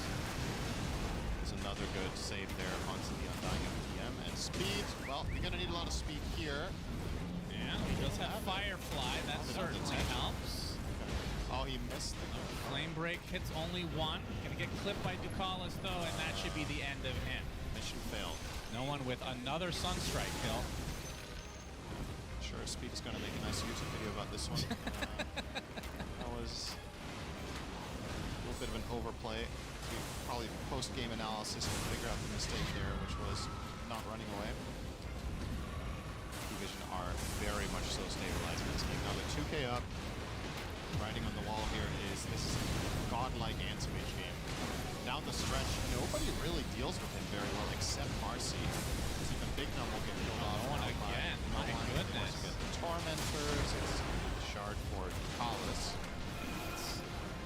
He was queuing it up to buy. Now that he doesn't have to buy, then will he buy Helm of the Dominator? No. He's going for Solar Crest. one can dream as no one... I assume he got that kill with the Sunstrike. So I think he found Bignum in the river. Oh, so okay. there were different ways that could have happened. But yeah, let's leave now. And no one, I mean, I have to say, he was struggling mightily at the beginning of this game, but he has catapulted himself back up. RCY has been playing a very good tournament. I think he's impressed a lot of people, and the lane matchup obviously co-op against the Doker quite good, so can have some nice individual skill expression in that lane. But now that we have lanes have broken down a while ago, this is when it gets more complicated. Yeah, he's got that 3K lead now on the AM. Has Manta, Battle Fury, the item that shall not be named. And we'll be going for the Aghanim Scepter now. Home of Lord Voldemort, of course. Yeah, Some of us can see RCY that. breaks Actually in, used finds to look like Kufalas, Harry rebound, Potter. will hit. Easy kill. Easy kill indeed. What about Harry Potter? I used to look like Harry Potter, so I can say Voldemort. I have the scar of Harry Potter. That's stronger. So when we merge together, we are. When we merge together, it produces brain rot, which most of the viewers watching can attest to now. Harry Rotter. Happy Rotter. Yeah, they're happy about it though, Yep, no that's doubt. right. Speed can be found by 9 class. Gets defused. And this should be another easy kill for P-Vision, although Glimmer makes it a little bit harder. Satanic again, level 2 Mana Void. Another kill to his name. 14k net worth, and now P-Vision into the pit. Oh, 2 rally creeps. Bring him in. That's hype. Okay, let's give us some zombies too. Talk to me about this AM Ags. It's kind of a weird one. Yeah, it's a real feels good item for AM. This hero gains a lot of EHP from buying anything that gives health because he has pretty good base armor and he has good base magic resist. So when you buy Aghanim Scepter, it's not like extremely good value for money in terms of health, but it's an added benefit to, you know, you get a bigger mana pool, which is helpful for playing around the map and being aggressive. The active of it, or rather it is a passive when you blink, is a very fast way of ramping up your damage in fights, because when you're running Mana Thirst, you just want a target to very quickly run low on mana. So you blink in, you hit someone, they lose a big portion of their mana, and in turn you get damage. So it effectively is like a team fight accelerant. I forgot it even reduced blink cooldown by 1 second, just as an additive. It's very, very strong. So a tier 2 tower taken out by P-Vision. They claim the Aegis as well for Satanic, who has been extremely hard to kill thus far, and this only adds an additional layer to his safety. Of course, the final part of X that we didn't mention on AM, when you hit people with your first swing after blinking, you lose 20% of your mana, but also they cannot regenerate mana for 6 seconds, making anti-mage a true hard counter to specific things, such as OD. You just blink and hit OD, and then Essence Flux just doesn't work. Should be good for 6 against seconds. Medusa as well. Yeah, obviously that is the AM banned constantly because of that. Counter to Fade Medusa. gets inhibited inside the Wukong's command. Sunstrike coming for him, but the Sonic Wave to try to help, not enough. 9 class gets credit for that one. Satanic did use the ult. Is he gonna keep chasing here? Not worth it. Doesn't have the Ags yet. Only 800 away though. P-Vision now in the driver's seat after a bit of a rough start. It actually makes Bane so bad. Yeah, they really can all take Nightmare off with a creep. Yeah. And look at him, this pathetic Bane trying to kill this wolf, and he's not even gonna get it. I think Bignum is bored. It's like he just can't make moves. Everything just stops him. Man. All right, to be fair though, Bane has been kind of the support of the tournament, I feel like, He's right? playing well, yeah, for sure. It's like better, not that he's been bad in the past, but I was expecting Rasa to continue to be that hero, but for whatever reason it's kind of fallen off in the last couple days. The Bane continues, even against these mass summons. You would think in a patch that is so dominated, no pun intended, by Humble the Dominator, that Shaman wouldn't need to be rated high because you just fall down towers. You just play Zoo. Yeah. Zoo with Shaman was how TI4 was won. So, obviously, the math has changed a lot since then with the bonus gold for destroying towers, the comeback mechanics of you get kills from mind and whatnot. in essence, Vision possible. looking for a fight. They have found the Queen of Pain. Deafening Blast applied to him. Wants to go for the Mana Void, but the Blade Mail's still active. RCY gets to the high ground.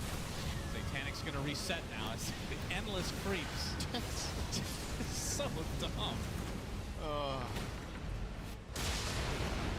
You know what would be really funny? TI ends and they don't nerf it in the next patch. They just leave it. Like, this is a breath of fresh air.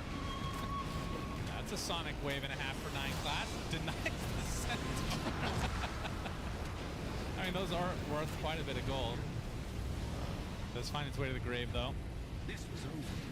Oh, another big kill onto the Croaker incoming. Unless the Helm of Dominator is used in the next few seconds, it does give the 100 gold to Yamsen. Yamsen is starting to make some pretty serious item progression as well. So now he's got the Radiance Manta closing in on Blink. Of course, Abaddon, the best carry in Dota right now to buy Blink Dagger on, in my opinion, together with Sven, because you can just... First of all, it's really valuable for your hero to get into the middle of the fight as fast as possible, but also when your borrowed time is running, you're not taking damage. You can blink out of a fight while being hit by 5 heroes. Yeah, it's like the old days when Blink was first introduced in Dota 1. You could do that normally. Pretty crazy. Is Yamsen actually completely out of mana right now? Script. Satanic. He's trying to fight it here. Yeah, okay. He wants to go for the mana. Why can he blow him up in time? His Bignum taken out first by Satanic. And now the borrowed time activates for Yamsen as the Mortimers slow him down a little bit as Satanic looking for the big ult onto Yamsen. See the Glimmer Cape applied right now as Satanic still has that Aegis for another 20 seconds. Turns the sight onto Fade instead. And that's life number 1. 9 class is looking for an opening. Let the Satanic continue here. They have their Zoo ready. Backdoor protection still applied though. From Wildcard. They got the Aegis out of AM's hands and only lost Bane, but obviously big spells on cooldown. Abaddon does not have borrowed time. Very Sonic big deal. Wave is now on. Fortification activated now. P-Vision look to be resetting fully.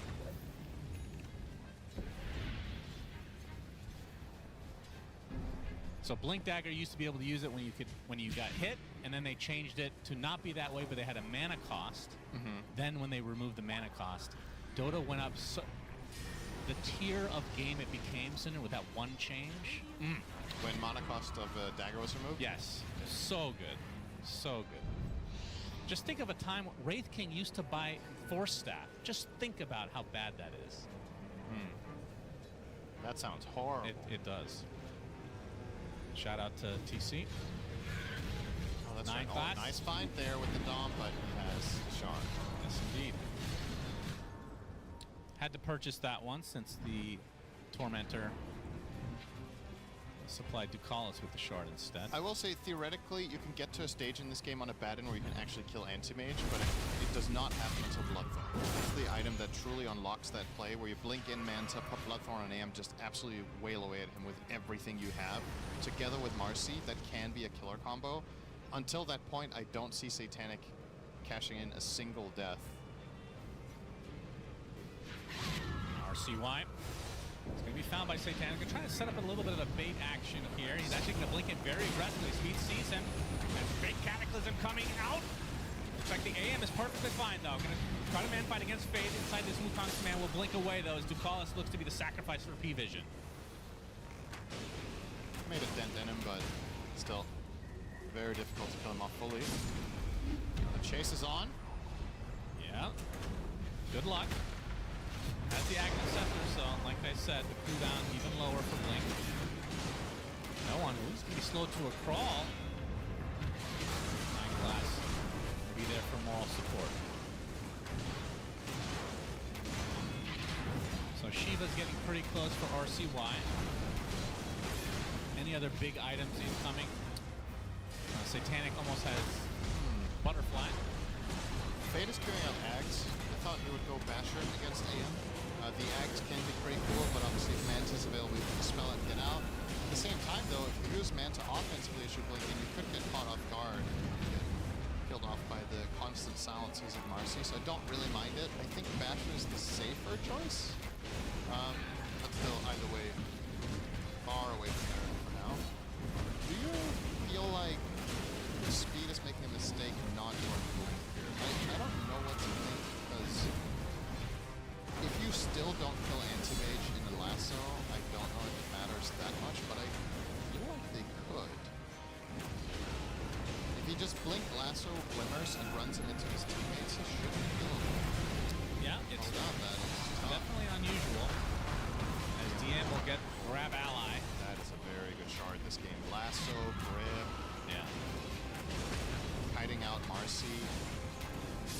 We saw Faith Beyond, also known as Bach, have an insane game on that Undying. Wait, was that him? Nope, it was XXS. I was I was testing gonna- you. XXS had an I insane cast game. that game. I'm like, what? Yeah, Was that so another did I, game? but Yeah, no, I don't think you were there. no, you Pretty did it sure. alone. Oh, evidently I wasn't. I was there in it's just, spirit. it's funny that people haven't really been prioritizing shards since the nerfs from like years ago. In my defense, so Bach good. was in the game though. He was in was. the other team. That's right. So, and Very he's close also and a very good player, and therefore he could have done the same thing. Yes. But he it didn't. was XXS, that's right. He went for cart. He did the cart plays, which were equally impressive, Yes. and that made for a hell of a series. Of That's course, the best to game qualify that the we've first team for TI. That was the 3-0 versus 3-0 showdown Yeah, that was of very yesterday. good. Okay, so Satanic with the Basher. Yeah. We'll be finishing the full Abyssal first. I mean, what do you want to see after that? Does he need to go BKB? If he sees this Aghanim Scepter on Marcy, perhaps? I think either BKB or Satanic. Like, both options are good. I guess, like you said, with Marcy Axe, maybe the BKB becomes a little bit better, but you can also use Satanic as a dispel, right? This is going to be a big play.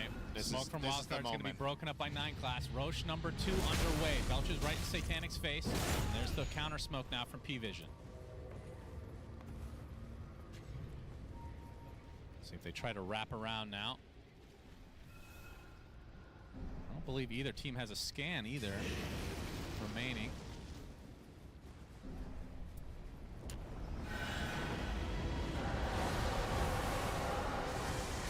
Just not gonna force anything, it seems. Still 2 more minutes until Roche switches spots. Nothing else that play from P-Vision did force. I mean, the pit is super scary, though. For both sides, really. That one. Set up. The meatball. Trying to force out this borrowed time. Nightmare provides a little bit of extra getaway. But yeah, Tombstone is always something you have to worry about.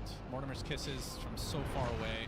And on the other side, you have a hero that can just go in and out of the pit at free will with the Bat Rider. And the Sonic Wave basically covers the entire pit. It's a pretty scary proposition. So Gamson's going to go straight for the Bloodthorn now that the Orchid is done. And it's the build. And then after that, he's going to go Abyssal. And then By piling everything onto the game, maybe he's killable. That is ultimately going to be the challenge that Wildcard have to overcome if they want to win this game. They have to eventually be able to kill someone. Oh, the tree was broken. Speed. Very nice speed. 9 class uses the BKB, but the lasso is reserved for him. This is while the second rush was underway for P-Vision. Now they're in a 4 versus 5. They have to commit for it. Speed's going to be able to spot it out here. Into the pit he goes. Satanic gets the Aegis. They get the Roach as well. Grip right now onto the Undying. Looks like DM is just dead. As we call us a company. Going to try to get away as the Sonic Wave from RC White does clip no one. Lincoln does proc the big mana point from Satanic, though. Now turning his sights onto Faye. That looks to be a dead Marcy. And now RC White completely out of mana. Slow to a crawl. Satanic double kill. As DM, I believe that was the innate rocking, back in action again. Gamson left all alone. Last remaining member of Wildcard. Gets off the Blink Dagger, but now slowed. And Satanic catches up. And the bash. Enough to bring the rest of Wildcard to their knees. That so looked P-Vision gets promising. basically everything here. it looked promising for Wildcard, but a flawless fight from Satanic. Just every single decision there, perfect. And they tried to go and chase down no one there with the Sonic Wave and get on top of him, but Satanic immediately blinks his assistance and just covers it. Look at those damage numbers. Check in 3C. Straight down, 21,000 gold lead for P-Vision. And of course, Satanic wants this to end. He is picking up and placing the banner. Not placing it. He's still backpacking his missile. Speed. Very, very difficult to get out of this one. He's just dead. And yeah, the Roach Band are going to make it even more difficult. Nitro, he actually tried to take it off of speed, and he just, oh my goodness. That is rough. Now they're just falling like dominoes as P-Vision should be able to secure this set of barracks, if not more. They cannot, and the tier 2 still remains at top, so bot lane should be their choice. Gonna try to find RCY, gets off the Sonic Wave, but the Tornado clips him. They have the lockdown, Abyssal Blade, and no mana to speak of. RCY mana voided. Many cancellations from Satanic. That's what 17-year-old kids do, Cinderin. He's got to keep his APM high for the game screen, of course.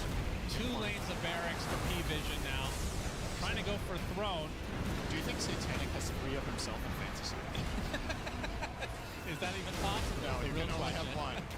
But if he contacted somebody at Valve. But if he did, and there was an APM stat, he would be auto-canceling all game. Yeah, true.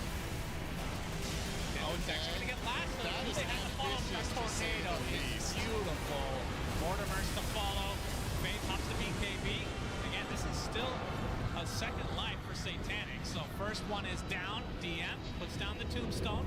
As 9 class jumps out of it. Yamsa now going through the tombstone. His borrowed time is down. Satanic with the alacrity. Truly something to fear. First tier 4 down. As P-Vision looking like they want to finish this right here, right now.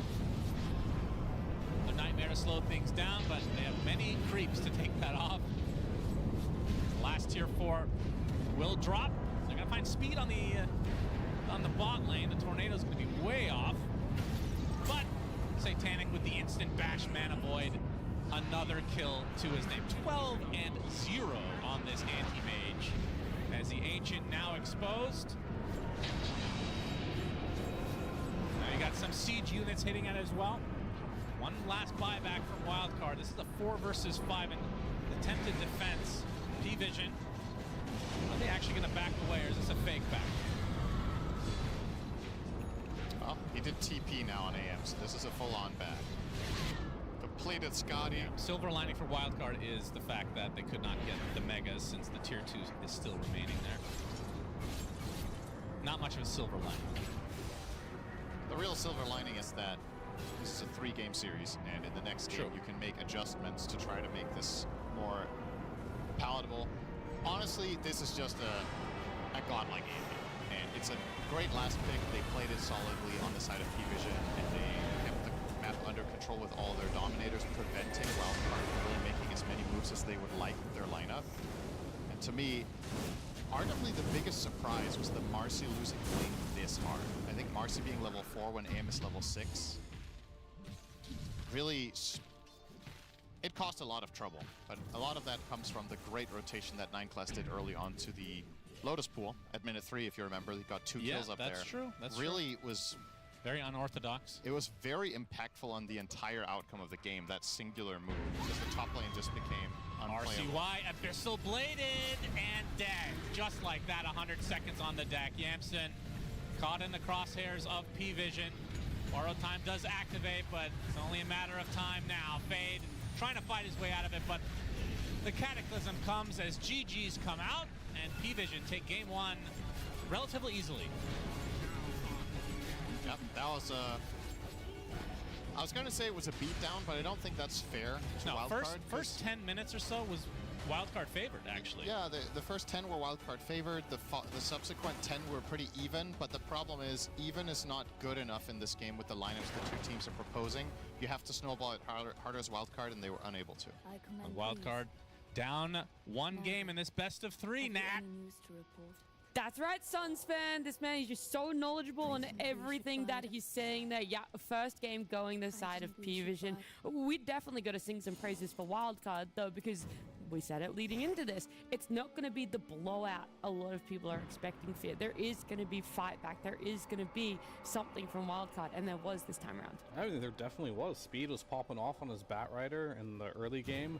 Things are looking pretty decent. RCY had good control over the mid lane as well, but last pick anti-mage, your draft wasn't... There were so many holes on that last pick. We were calling Meepo, didn't think about the anti-mage, but it just showed that there was definitely a weakness in letting Satanic have a perfect hero because they had a lot of overlap on all their other heroes. Very single target focused, very little team fight, and at some point, this anti-mage is going to get the farm, and there's nothing you can do to win the game after that. Yeah, also just the way that Satanic plays, not just this anti-mage, but in general. And then you see it on this anti-mage where he gets a free last pick, what feels like fly. He gets to pick whatever he wants. And this anti-mage is going in when you wouldn't expect an anti-mage to normally want to go in. Yeah, I think Satanic had basically a free game. His lane went much better than expected. I think he hit all his timing super early. He got the Dominator, he got Battle Fury at a good timing. He was able to kind of do whatever he wants. There was so much map pressure from the side of P-Vision, maybe because of the 4 Dominators, which I'm sure we're going to get to soon. Yeah. But I felt like this is such a frustrating game from Wildcard's perspective. They just couldn't get anything done. There's always some creeps being pushed in their side. There's some Monkey King running around being annoying.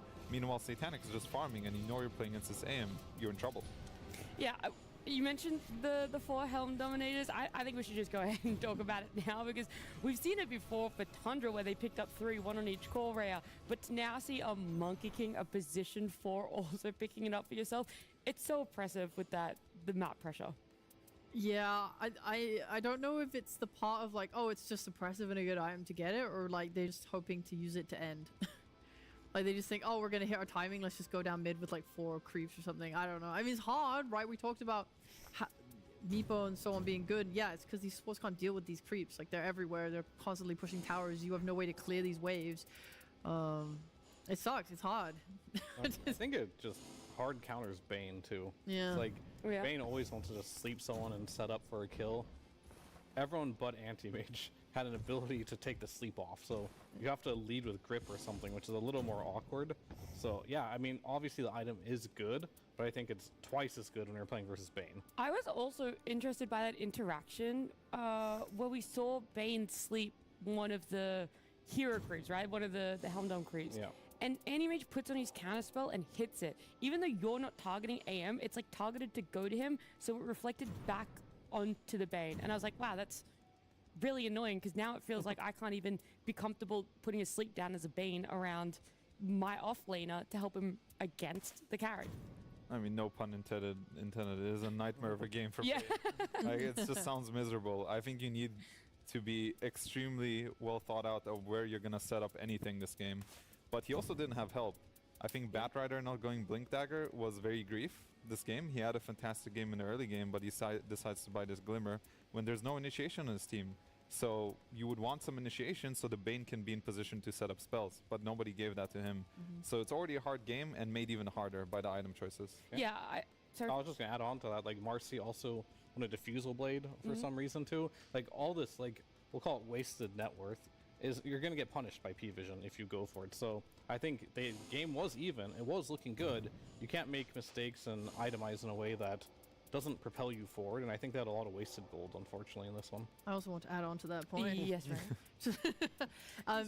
When we watched the video of the highlight reels as well, I think every time we saw a team fight, Wildcard were starting on Undying, which I think was awful, because you either need to be able to position yourselves in a way to catch the right heroes for your fight, or you have to buy items to do so.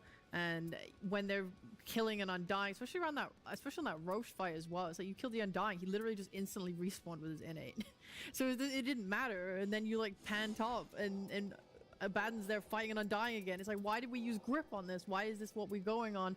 You know, on the bot fight, we're going on an Undying just so that Snapfire can ult on top of the rest of the team. It felt like they just didn't really have very good prioritization of hero kills in their fights. Okay, so rough itemization, you know, a lot of resources used on a target that could have been spent somewhere a little bit better. But before all of this really kicked off and all the fighting for First Blood, right, around the Lotus Pool, the numbers brought on the side of P-Vision towards their safe lane to contest that.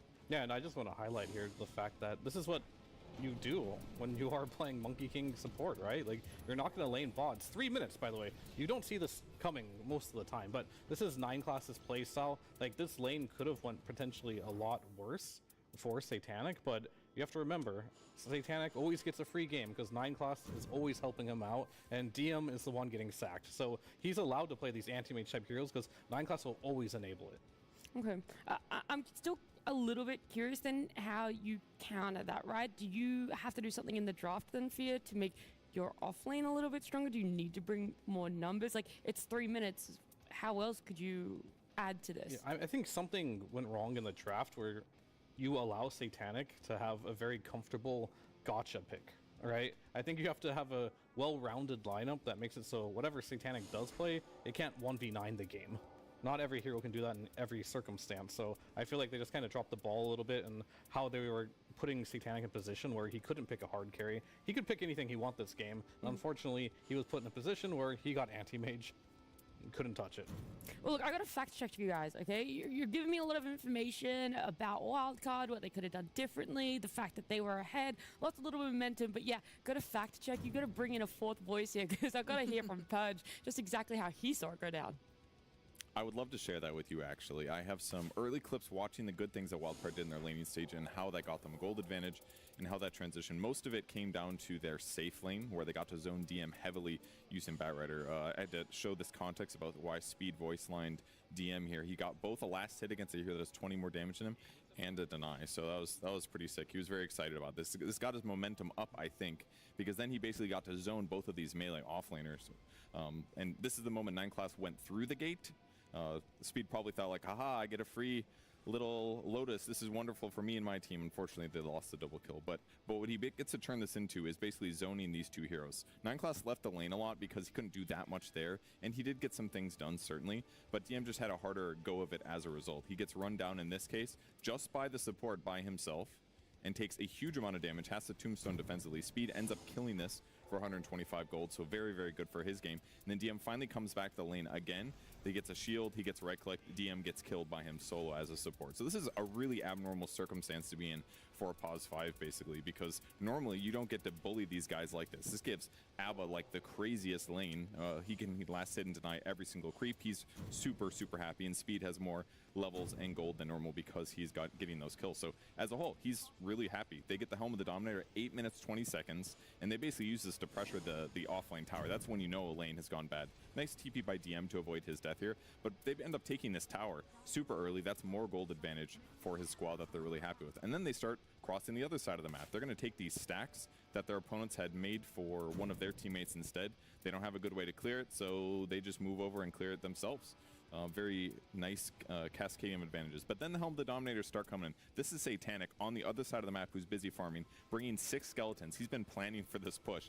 And how do you stop all this stuff? There's a tombstone down, there's forged spirits, there's globs. They've got like 3 couriers in the fight as well. You got to watch out for those. They might deliver some items. So this is basically where Paravision starts really putting all of their effort towards their opponents and doing a nice job kind of breaking this advantage that they have. They group their heroes and they have these extra creeps. This was super instrumental though. This courier snipe, Yamsun's courier snipe, that was a relic. That's supposed to be his Radiance. He was off to that great start earlier.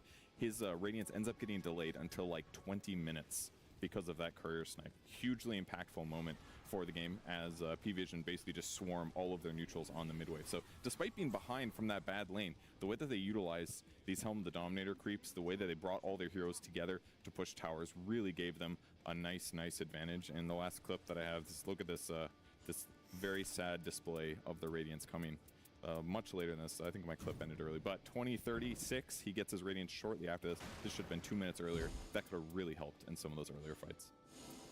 I do appreciate the breakdown as always, Pudge. And I feel like, yeah, all right, you guys were maybe saying some correct things here on the panel just about how slow everything ended up being for Wildcard. But the biggest takeaway to me is, well, I shouldn't say the biggest, but one of the key ones that does make me question it is still, how do we deal with this Helm of the Dominator, right? You're kind of going really well. You might be able to shift a little bit more focus onto that safe lane, but at the end of the day, there is still this item that can be bought by what now feels like 4 different heroes or 4 different players on the side of P-Vision. Well, I'll talk around the green room from OD Pixel himself. Is you should just call him out straight to the camera. You should just pick Weaver and get the XP talent because it works when you put the swarm on the Helm of the Dominator creeps, and no one's removing a beetle from the Helm of the Dominator creeps. What about the second one? Do you remember the second one that he said also count as the Razor Static Link? That's right. You can also Static Link from the Helm. I believe he said there was one more, but I don't remember just end it. this, please. Okay, look, I will. well, I'll pull you guys out of your misery, or maybe I'll give you some more time to think about it. Because P-Vision, they are one game away from making it to TI playoffs. They're going to be securing that top 8 if they can get themselves a win. There is one team, however, today that got that reality for themselves. It is, of course, Enigma Galaxy, and Pyrian himself got to catch up with one of the players in the moment of celebration. Yes, thank you. I am here with GH from Enigma Galaxy. Congratulations, first of all, on making it to the last day of TI. After so many years in the wilderness, it must be great to be back.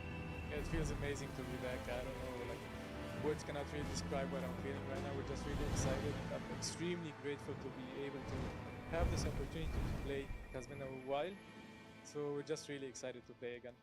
Wonderful. It's great to have you back at the International. Now you've made last state. My question to you is, are those games as stressful to play in as they are for Enigma fans to watch? Because a lot of us are on the edge of our seats hoping you guys do it. And you did it. Are you guys nervous in the game, or is it just like, oh, come on, guys, we can do this? Nerves really come and go a lot of times, especially when the game is about to start. There's a bit of nerves, but later on in the middle of the game, it kind of dwindles down, but then comes back again, and then there's team fights and a lot of the objectives, and then there's smoke, so it keeps going up and down. I've heard a lot as well about the people are speculating about what Enigma comms are like. What are the comms like in game? Are you guys all talking, or is there like one leader? Is it like calm and collected? How is it? So the comms, we've been working on it a lot. I believe we've reached a place where we're happy with our comms overall. We keep wanting to try to improve, of course. But I would say it's relatively calm, objective-oriented. We try to focus on having a chill mood, not too excited, not too down. So I would say overall it's good. Fantastic. And what are your guys' plans for the days off? Obviously, we've got a few days off here. Is it just scrims, or are you going to enjoy today at least? That's a tough question because we really just ended the game a couple of minutes ago, so I need to go back and reconvene with the team so I know what they will decide to do. We have a really good support staff, so I'm just excited what they have coming. Fantastic. And just finally, obviously, your fans have been supporting you guys for years. Do you have any words for them going into the last state of TI? Well, give a huge shout out to all the fans. I know it was a bit inconsistent throughout the entire journey, but I'm happy you guys are with us. I'd like to give a huge shout out to all our supporters, especially our families, our partners, our brothers, our siblings. I just hope my brother would be here to be with us, but maybe next time, hopefully. So I'm really happy about that. GH, thank you so much. You guys were fantastic to watch. Congratulations. We look forward to seeing you in the rest of the tournament. Back to the panel. It was definitely a very hard-fought journey, a hard-fought best of 3 for themselves as well. That game 3, though, it was great for themselves, and I liked it. You know, Fly, he was very honest, very candid about the nerves are still there. These guys have been playing for ages, they're veterans, and it's still just before a game. It can still be there, and it might not take them to the middle of the game until it dissipates. Yeah, I mean, that's just part of competition life. It doesn't matter how many games you've played, you're still going to feel something before a match. You know, it's a lot of anticipation, a lot of thinking about it, and then some nerves come in, but might just propel you to play better. And honestly, this GH, it's hard not to cheer for this guy, right? He just seems like such an incredible human being, and he seems like such a good person to have on a team. And it's no surprise, you know, it managed to get them from a tough position into the international. Yeah, just his message to the fans as well was like very, I don't know if emotional is the right word, but there is just something that it stirs inside you. Like you said, you're very happy to cheer for this team, for GH himself as well. You know, teams that plays, what am I trying to say? People back at home that are cheering for P-Vision and the players on that team. Well, you guys are one step closer to seeing your team making it to the TI playoffs. They're one game away, right? This game 2, whatever you're a fan of, you just want to see some good Dota. That's what we're hoping for. A little bit more of a game from Wildcard that Elden is good from them, but being able to bring it when it comes to team fights here. Yeah, if they can...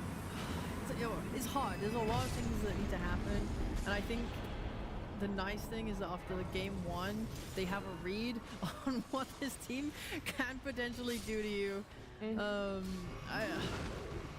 There's just so many different factors. Like, I think one of the things that Pudge pointed out that's so massive was this Radiance getting sniped. Like, these guys have timings they need to hit to be able to fight P-Vision, and if they miss them, they are just going to get run over, especially when they're doing things like 4 helms that just take your towers and control the map space. Yeah, itemization problems. They just had a lot of problems, honestly.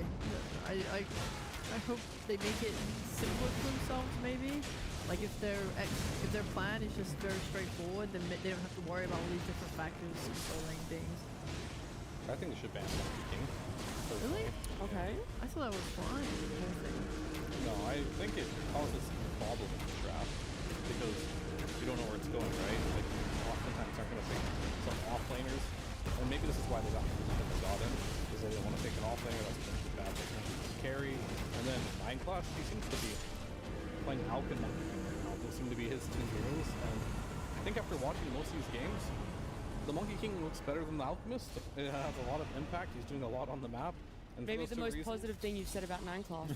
I mean, he's been having like a up and down tournament, right? But his Monkey King, I think he's back on track, and I think Ostini sees this too, and is probably going to give him Monkey King whenever it's available. Yeah, but the one thing that does seem nice though is he sacked his offlaner so hard. He does that every game. Yeah, but like, no matter what he plays. Is his Alchemist winning the lane for DM? Sure, but maybe then the idea is, okay, let them have the Monkey King, let them sack the offlane, and then just pick a more involved carry.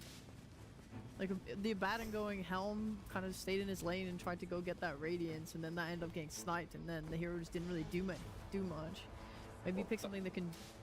Yeah, I mean, you could faster. Try that approach, or you could just ban it. Those are your choices, but you need to think about it more either way. Yeah. I think 9 class is I like to use this term, but he's a bit of a game warping type of player. Yeah. Where he does things that are not normal. Like you're gonna queue, you're gonna play 50 pubs. Yeah. You probably won't face a single player who's gonna do something like him. And Monkey King, which is banned in this case, is definitely a much more chaotic hero compared to Alchemist, who's just gonna go farm some stats. You know, he might just throw his gun somewhere, but it's not the same as Monkey jumping around, causing this chaos. And it was his hero that was kind of his claim to fame. So I also agree. I think this is a good ban. That hero is a problem. And now I think the interesting thing is that we kind of know how P-Vision wants to play. They definitely had some conversation about it together, like, hey, Dominator is OP, Tundra did 3, let's do 4, you know? Let's kick it up a notch. Who's the first going to be to 5, you know? Yeah, they bust out 5. Ducalis, you're next. Maybe just play Chen. But you can see how these summons cause so much annoyance in the game for Wildcard. So I don't want him to pick Bane. I don't want Fade to play. Okay, he's gonna play Dominator, which is fine. I was gonna say I don't want Fade to play a hero like Marcy. I want him to stick to something that's a little more comfort. Dawn is already good. It's good against Enigma because he can cancel all of the ulti, and it also helps alleviate some pressure off the map because she can deal with the wave and ulti. So even though Dawn has not been too successful, the idea of Dawn against what P-Vision is doing is fine. It's that good building block for themselves. We didn't really touch on the Enigma too much. You know, you talked about how Dawn was good against it, but the gyro ban comes out, and it feels like it's just inevitable. DM loves this hero. It's been banned out against P-Vision for what feels like as long as DM has been on the roster. Yeah, it's a really strong hero for him, and it enables a lot of the heroes that 9 class likes to play too. And that's pretty much the goal of this P-Vision team is, I mean, I don't envy DM, but I respect him a lot in the sense that he has a really hard role on this team to play. He basically doesn't have a pos 4 that is going to win him a lane ever, so he has to find heroes that can play by themselves very efficiently. And Enigma is one of those heroes that historically does that very well, and this is why it works so well for P-Vision. And the added bonus is you can actually probably win your lane in some of the cases too with these melee pos 4s with Enigma. Seen some more bands come out. TB, Hugna. Is there really too much to read into that? TB is just like Yamson's, I think, comfort carry with this tournament, or one of them. It's one he's looked the best on, in my opinion. Pugna is super strong support. I think it also makes the game plan simple, right? If you have a Pugna, you're just going to be able to take objectives very easily. Just bolsters your lineup already with Dawn's healing on top of Pugna, huh? Seems like it's just a strong support. It's kind of hard to say exactly if it's banned for a purpose outside of it just being a good support. Sometimes it's all you really need. Yeah. As a reason. I'd like to see possibly a Chen come out from Wildcard. I think it's one of Speed's best heroes. It's also pretty good against Enigma because you can steal Eidolons in lane. I think it'll set up for good heroes against Enigma, such as Alchemist, or there's probably one more I'm missing. But something that deals with Eidolons, I think Chen would be a good addition. But they go with Tusk for now, which is a good lane partner with Dawnbreaker. Historically, it's always been a good lane together with the tag team and Dawnbreaker's first spell, so it's okay. Nothing too crazy. I wouldn't be surprised if Ducalis just ends up picking Snapfire again. He's been looking fantastic on it. And then the 9-class hero is really the fun one, you know, what does he have this time? Is it going to be the Alchemist himself, which then that means Yamsen's not going to be able to play it? Slark. Is it the Slark? Yeah, it could be the Slark. It's like kind of a guessing game, you know, what does he feel this time? I feel like logic doesn't always apply to this pick. No, Probably definitely what he feels in the moment. What else has he been playing apart from the Alk Sloth? Zeus. The Magnus. Oh yeah, Zeus and the Mag. Yes, I forgot about the. How could I have forgotten about the Mag that Phil loves so much? I do. I love support Mag this patch. Well, you're not going to see it. Instead, you're going to see support Zeus. It could be Zeus plus 5 because he can jump away from Tusk, so it's actually pretty good against Tusk in a way. We'll see. You know, we never know with this guy. It's half the fun of the conversation about this team. Yeah. I mean, that's part of the fun, though. Yeah. I think he's a unique player, and it makes watching P-Vision a lot of fun. I can see the Slark, but okay, Marcy. That could actually be multiple roles. It could be a pause 4 because he has played it in the past. It can still be a carry. So again, with this Astini flex thing where he keeps heroes pretty open until he has to decide where they go. Just like last draft, we weren't even sure where this monkey's gonna be. We assumed it's pause 4, but you have to keep it in the back of your head, like maybe it can go carry or mid. Yeah. I'm a little afraid that Satanic gets like a free morph game. So I want to, because like I think Morph is one of the better heroes that lanes against Dawn Tusk. It's pretty free, and then yeah, if that's not addressed, that could be a problem. So this is already pretty good, having silences and disables. And with the Morph, you could also just lane Marcy as a 5 too if you want. I think their whole idea of this Marcy plus Zeus is the fact that you can get away from Tusk in the laning stage and you won't just die. Because we've seen how strong Tusk can be paired with either Marcy or Dawnbreaker. You just sit there and tank that damage easily.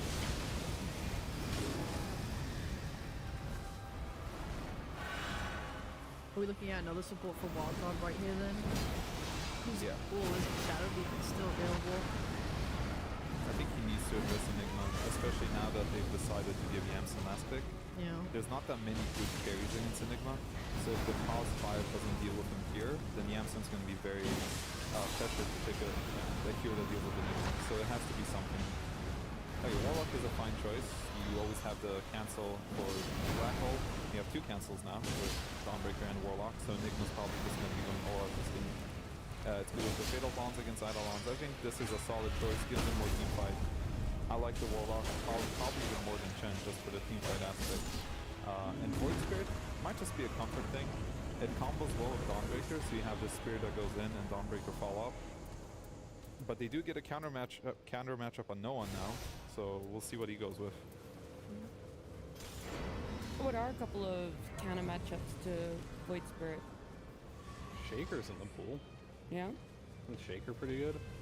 Shaker should be good, yeah. I think it fits well with the heroes. Shaker, Zeus, a lot of threat on the map. Anyone can just insta-die. I don't know if he's played it already in this tournament. I don't know. But I imagine he could play it. I mean, I trust no one to know this matchup better than I do. I know it's kind of rough into Void Ags, but Puck is... Ember. Okay, never mind. We don't even need to talk about it. That's like the old school counter to Void Spirit. Still good, I imagine. And yeah, they don't have any good disable for this Ember, so he can be an absolute menace to the support anywhere on the map if he wants to. Yeah, that's what I was thinking about with the Puck as well. I was like, they don't really have hard lockdown. The reason I liked Puck slightly was because if Tusk does rotate on mid, you can get out of it early, whereas maybe they have a little bit more pressure on like their Spirit before pre-sig. That's it though. Who cares laning stage? through some teams. True. We saw last game. Laning stage didn't matter.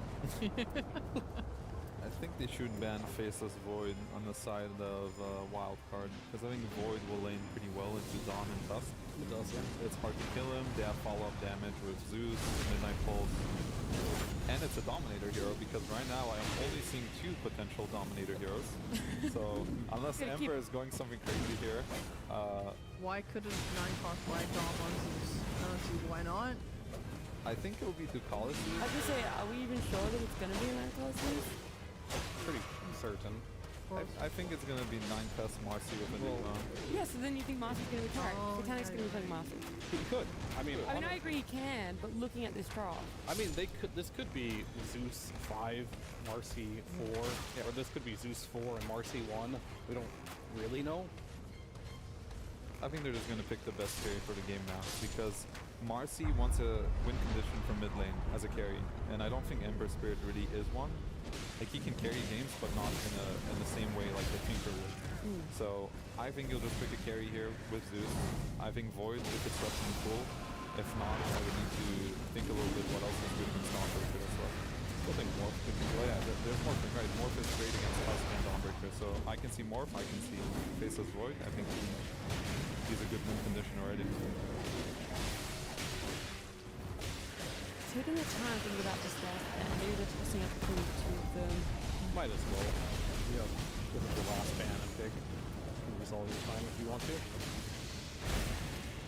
What's the TA? It's neither of these that you guys. That's a strange one, because I always found Dawn to be one of the better heroes against TA in lane, but it did take kind of I was gonna say one of the better heroes, but that hero feels like 10. He has like it's pretty good. heroes. So they just decided that's the one. What about Dawn in the lane against TA? It makes her favorable. Just you don't have similar damage, and you don't have a stun, so you just get on top of the TA. Typically, you deal with that, and they go with the faces. Dominator, maybe. Yep, that's pretty good item. One I see this game: Marcy, Enigma, and Faceless Void coming up. Oh, such a good Wraith King game. Well, no, because they have Black Hole and Chronosphere, right? This is now a problem for Dawnbreaker, right? She has to ult something. Now you're relying on Warlock to have to cancel every Black Hole, and Dawn to ult every single Chronosphere is becoming a game of who's going to use their spell first. No one ends up doing that. Pure stalemate. He has to channel his inner Ame, but no, he's gonna go for the carry matchup. Or sorry, not the carry matchup, the lane matchup. Yeah. As opposed to the carry matchup. Well, that's how you know Wraith King is unpickable. If this wasn't a game for it. You really tried. You put it out there, Fear. Put it out there. It's not going to happen. It's the Alk. We see all of our 10 heroes now across the board, and is there a slight favorite when it comes to the draft? Both these drafts are... Well, I like this draft much better for Wildcard than the last game. It is much more rounded. They could definitely win. I like RCY on Void Spirit. This is really where he pops off. However, you are playing versus this P-Vision draft where it could be very difficult to get out of the laning stage, I want to say. I feel like their lanes are incredibly strong, and that could snowball really hard, but Wildcard does have some tools, and I do like that one. I'm going with Wildcard all the way. This is way better. They have multiple forms of initiation, 3 heroes compared to the 0 last game. 9 classes playing Marcy. I don't think he's played at this tournament yet. I know he plays it, whatever. Wildcard has their signature RCY Void Spirit. This guy's going to pop off. He's going to 1v5 this game straight up. We're going to game 3. Okay, I'm liking a lot of initiations, a lot of comfort, something that's going to pop off. Signature Void Spirit. Signature Enigma? What do you mean? Of course. DM's the master of this hero. Bob's picking confidence. He knows how to play into every single matchup. I've never seen a man better at a hero. What do you mean? All right, well, then I feel like I don't need any more clarity there. Ray's definitely favoring P-Vision right now, and they are one game away here from qualifying for TI. Wildcard on the other side, they need to have all the comfort they possibly can. Off to a good start. We'll see just exactly what sort of start and game we're going to get here with Sunspan and Synderen. Thank you very much. Indeed, this is a very interesting draft from both teams. We got P-Vision versus Wildcard in game number 2, elimination game for Wildcard Elimination Series overall. Do you have a favorite, Syndra? Yeah, I think most of what they said I do agree with. I think Wildcard have a better shot in this just overall in terms of strategy. They also did have the total last pick here of the Alchemist, which I think was a very excellent choice. You know, you're going to be laning against Enigma. You have one of the carries that can survive a Chrono or can survive a Black Hole. All of those things or bearing all those things in mind, though, I feel like P-Vision might just be a little bit too much of a mouthful for Wildcard. And like they were talking about in the panel, I'm surprised this Faceless Void did not get banned. I think that was a relatively straightforward ban in that slot for Wildcard. They opted to ban the TA instead.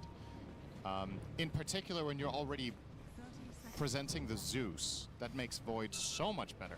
Something you and I have criticized when we've been casting games this tournament is Voids playing without damage in the Chrono. Yeah. That is not really a problem here. Even a support Zeus offers a lot of extra damage. Ember can do some assistance with slight chains. We've got Midnight Pulse. The double bubble, the classic EG strat from back in the day. If something is going to come back to bite P-Vision in this game, it's that their lineup is greedy. So if they run out of steam too early, even more so than in the first game, Wildcard could just get off to an early advantage and this time just roll it all the way to a win. I can see where Fly's confidence is coming from, to be fair, because I think if the lineups are both played to their utmost potential, I think this is a dire advantage. But we need to see a stellar game here from Wildcard because P-Vision are definitely firing on all cylinders today in that game one. There's definitely some NA pride there as well, though. Yep. Keep that in mind. But Wildcard have to win this game to stay alive on this road to TI. But yeah, it's been a while since I've cast Zeus. Talk to me about it. Obviously, damage in the Chrono you've already discussed, but what else does this hero provide? Oh, interesting. Just the lanes. Huh, okay. Yeah, Yamson is in the bot lane. Yeah, we'll get to that in a sec. Zeus mainly offers damage. I mean, he doesn't have any slow, well, it's a symbolic slow in the Heavenly Jump. It's not symbolic, it's very powerful. Okay, he has a very powerful slow. The Mario jump. And then he has a lot of damage, and he is one of the best D-warders in the game, of course, because Lightning Bolt can find observers and sentries placed on the ground. There's a reason this hero hasn't been particularly popular this tournament. Not because I think it's bad, it's just very one-dimensional, so you need to either understand the hero at a high level to draft it correctly, or it needs the perfect game, which doesn't happen all that often, in particular as a core. So it is a little bit limiting, but P-Vision have been enjoying this hero. They've played it before. Well, obviously on 9 class we've seen it, and this might be the second time that Hollis plays it too. And now it's time to talk about lane swap. If somebody survives here. Yep, Fade and Bignum working on 9 class right now with that tag team. Oh, they block each other. Unfortunately, cannot find the last hit needed. All right. This is a crazy combo, though. Of course, we've talked about this one in the past. The Dawnbreaker, Starbreaker with the tag team of Tusk. I mean, last time you were raving about this, they ended up initiating level 1. Yeah. This time level 2 for Wildcard. Very strong. The level 2 timing of this lane is incredible. It's one of the strongest level ups you can get in Dota is when these heroes combine with level 2 in the lane. The problem, or rather the reason they lane swap here is this combo doesn't kill Void in lane. And I think a very big reason of why Wildcard want to run these two heroes together is to get off to a hot start and try to dominate. So by lane swapping, what they do accomplish is, it feels weird to move Alchemist away from Enigma, because generally that's a good lane matchup for Alch, but so is Void. So he can just farm down here in the off lane, and then instead what you get in return is you get a killable target for the combo of Tusk Dawn against Enigma. Yeah.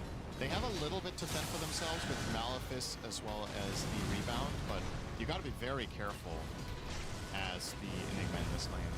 And you can see Dawn already off to a massive head start, 18 for 3 against the 9 and 3. Oh yeah. Also kills Eidolons very well with the Starbreaker. A lot of good things. This feels like a, let's see, just a 3-minute Lotus go. Like 9 class now. Dawnbreaker has had a horrific win rate. This does feel like the best start that we have seen. Yeah. What do you think? What do you think the reason is that she has been kind of meh? I mean, many of the games that we've seen, she has not won her lane. And I think it's such a big part of the hero identity is getting off to a hot start and trying to snowball. I also think in some of the games that have been played this tournament, Dawn has not been picked with good pairings. It's been picked as like an anti-hero more so than a like a combo with its own team. Right. What makes Dawnbreaker good, in my opinion, is that the ultimate game is one where you have 2 or 3 teammates that have catch, and you have an enemy that's key to lock down. And lo and behold, in this game, right, you're stopping Black Hole, you can counter-initiate Chrono, and you can be set up by Void Spirit and Tusk and technically Alchemist. So it's the good. Eidolon's starting to do a lot of work to Fade. The Blood Grenade's going to slow him down as Fade gets disposed back into even more Eidolon. So that is first blood for P-Vision. As no one going to help some from Ducalis, trying to take out RCY. It's going to be close. RCY just barely survived. The speed will get the better of Ducalis and no one. So a double kill for the position 5 Warlock. Yes, the classic 4-minute double kill Warlock in mid that we've come to expect. Yeah, great ganking support. That is the most random outcome. But what a great start for Speed here. Obviously great for his Grimoire as well, lest we forget Warlock. Yeah, he's had 2 great starts to both games. Yep, a massive benefit for him. This will be a very early Golem, even if they don't get their Wisdom. Dispose from 9 class back into a Malefice as Ducalis makes his way over as well. So a Thunderbolt hitting Bignum quite low, as now we have another TP from Speed. All over the place. Very mobile Warlock.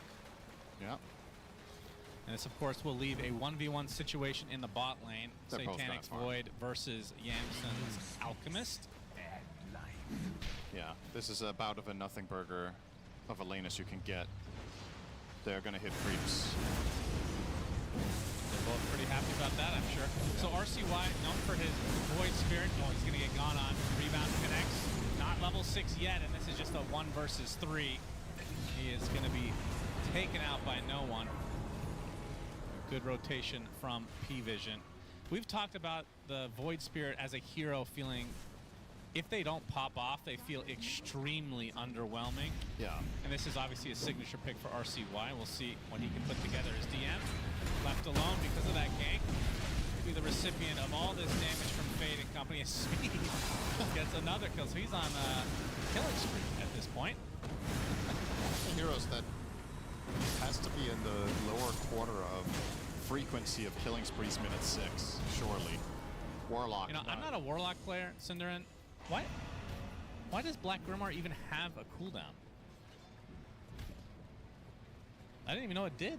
I don't think you need to be a Warlock player for that. I think that's a Valve question, not so much the player. Okay, yeah, but you're an analyst here. Yeah. Why does it have a cooldown? He could be level 6 right now. How cool would that be? Yeah, that maybe that's why it has a cooldown. That's kind of sick, though. I mean, if you're going to get 3 kills on Warlock by 6 minutes, you deserve to have your ult. Damn, well, debatable, I guess. A 7-minute Wisdom is about to come to be. If he uses the Grimoire for this Wisdom, will he be 6? He gets 800 experience. 10 more seconds. It will not be enough for 6. Because then they can't contest the Wisdom. If Speed could just pop a level 6 here, they were right for it. Spot Speed, the killing spree. 9 class. In the field here to dispose, but Speed is back, and Fade will come to make sure that they get the shrine. They take out 9 class as well. Yeah, still ends up being a trade. Their Speed's ult actually does not stun at all. Good dodge from no one. First misstep from Speed in this game. If he doesn't cast it, he dies. Because no one doesn't get forced out. There's not enough damage. And he is on a killing spree, so it's pretty valuable to kill the Warlocks. I don't really mind that Golem so much. Obviously would have liked to connect it and do some more damage, but you were never killing Ember there, but he definitely could have killed you. Gotta take the trade you can get. Yeah, this is definitely looking good for the side of Wildcard. As we saw in the stats, this is their second Dawn game, and they won their other one, so they are not the reason this hero's win rate is at about 35%. Not their fault. Bignum shows up in the mid lane. Astral Step coming from RCY, with Bignum taking the brunt of the damage here. 9 class first to fall, though. Aether Remnant, Frog to Speed. No longer has his ult. Bignum eventually falls to no one, so it's a support for support. Has the damage right now, which is a very big deal. Yeah, for sure. Yeah, look at the levels, though. Enigma is really trailing here. A full level behind the enemy. I guess I should say offlaner Alchemist, but maybe that's an unfair comparison. And now Dawn ulti has been unlocked. Oh! No one very greedy for these last hits, barely survives. As the damage rune activated. We'll have to trickle back to base. Close call.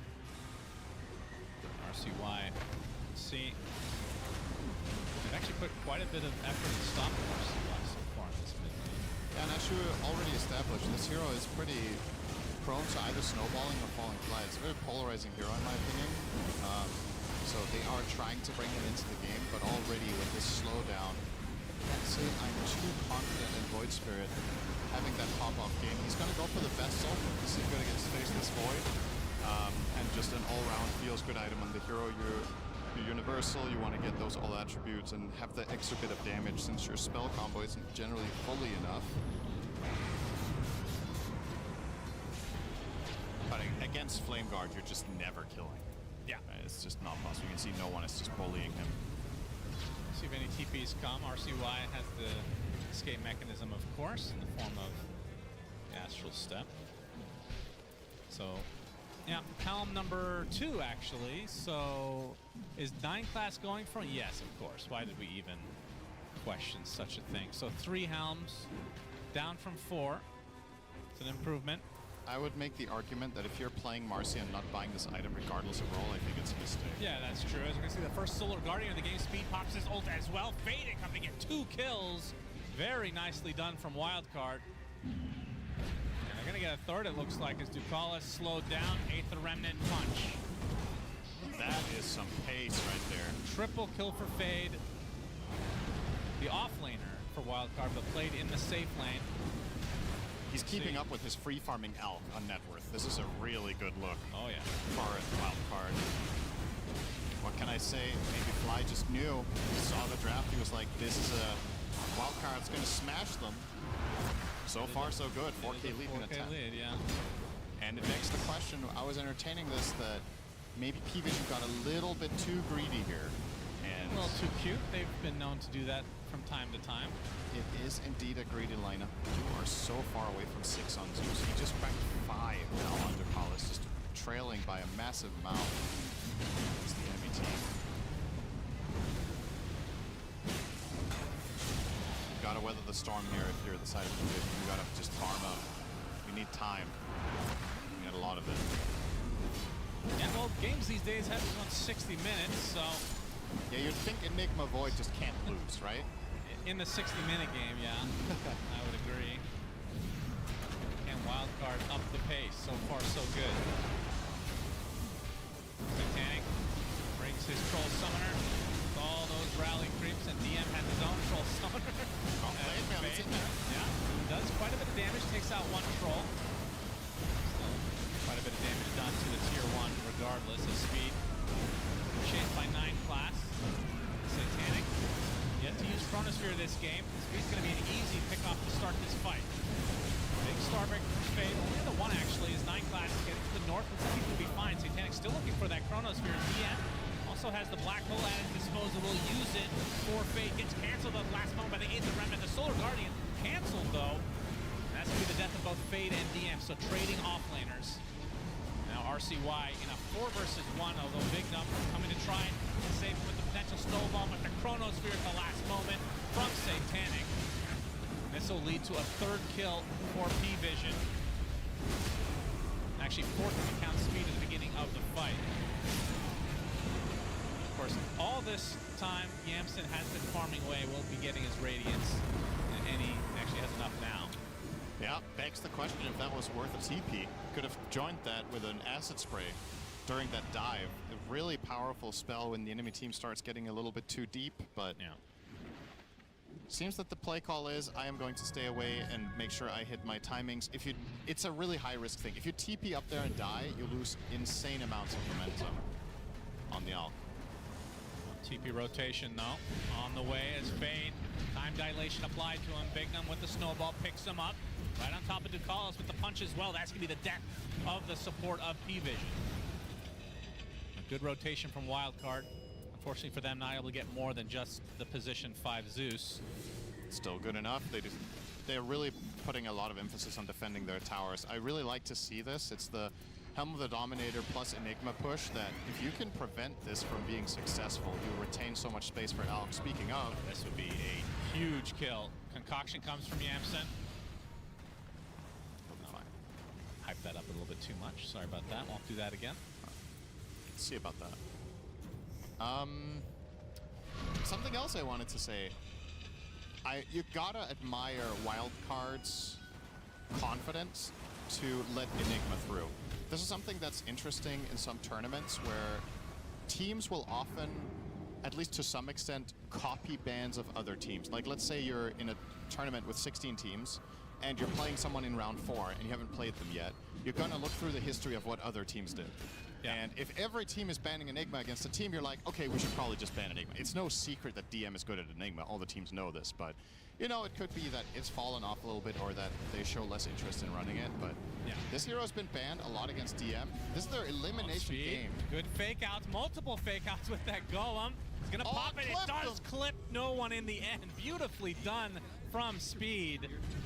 That was really, really sick, as now the tier 1 will fall in favor of Wildcard. 9 class not going to get blocked in by Big Num. And we'll be able to get away as a result. That is absolutely yet another piece of footage for Speed's new YouTube video there. That's a real piece of footage. The triple Golem fake out into clipping. The title of the video, Why You Should Not Use Your Spells.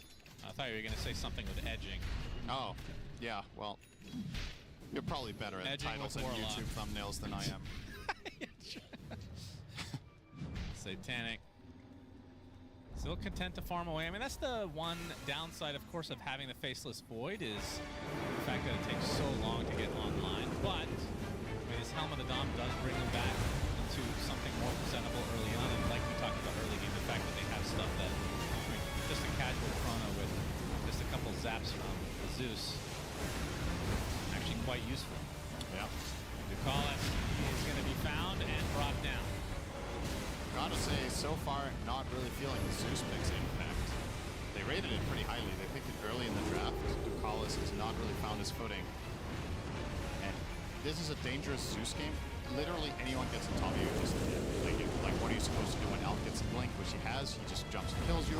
Void Spirit can assassinate 100 to 0.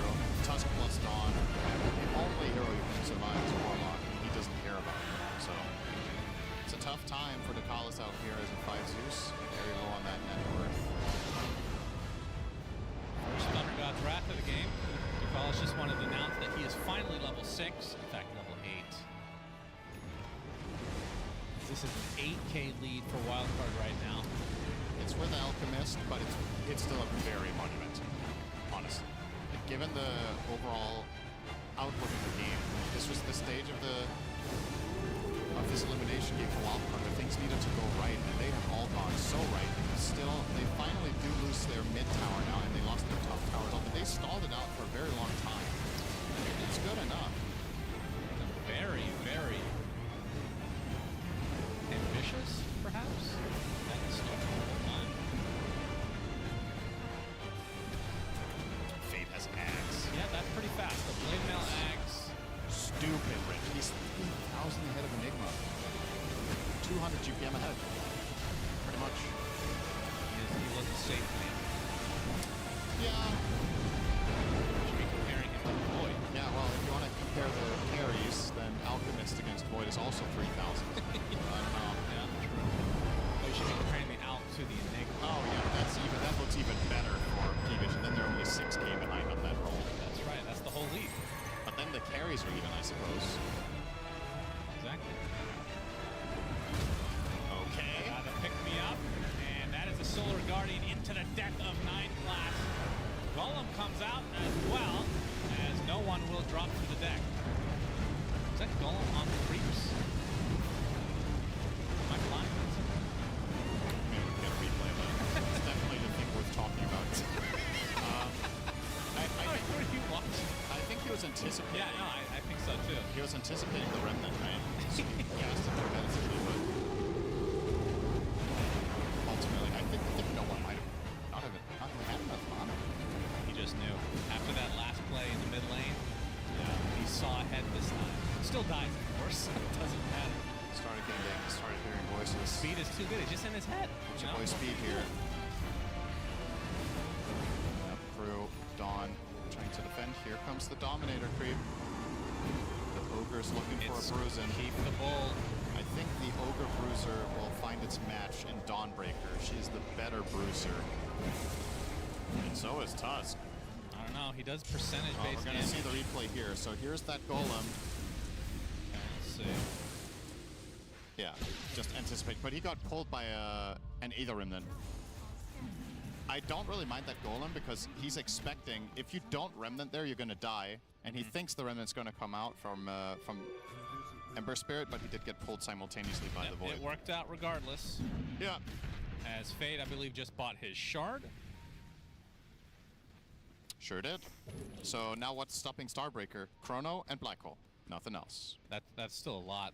Well, it's two things. It's two things, but it's two things that are really, really expensive, right? It's like your key abilities. If you're using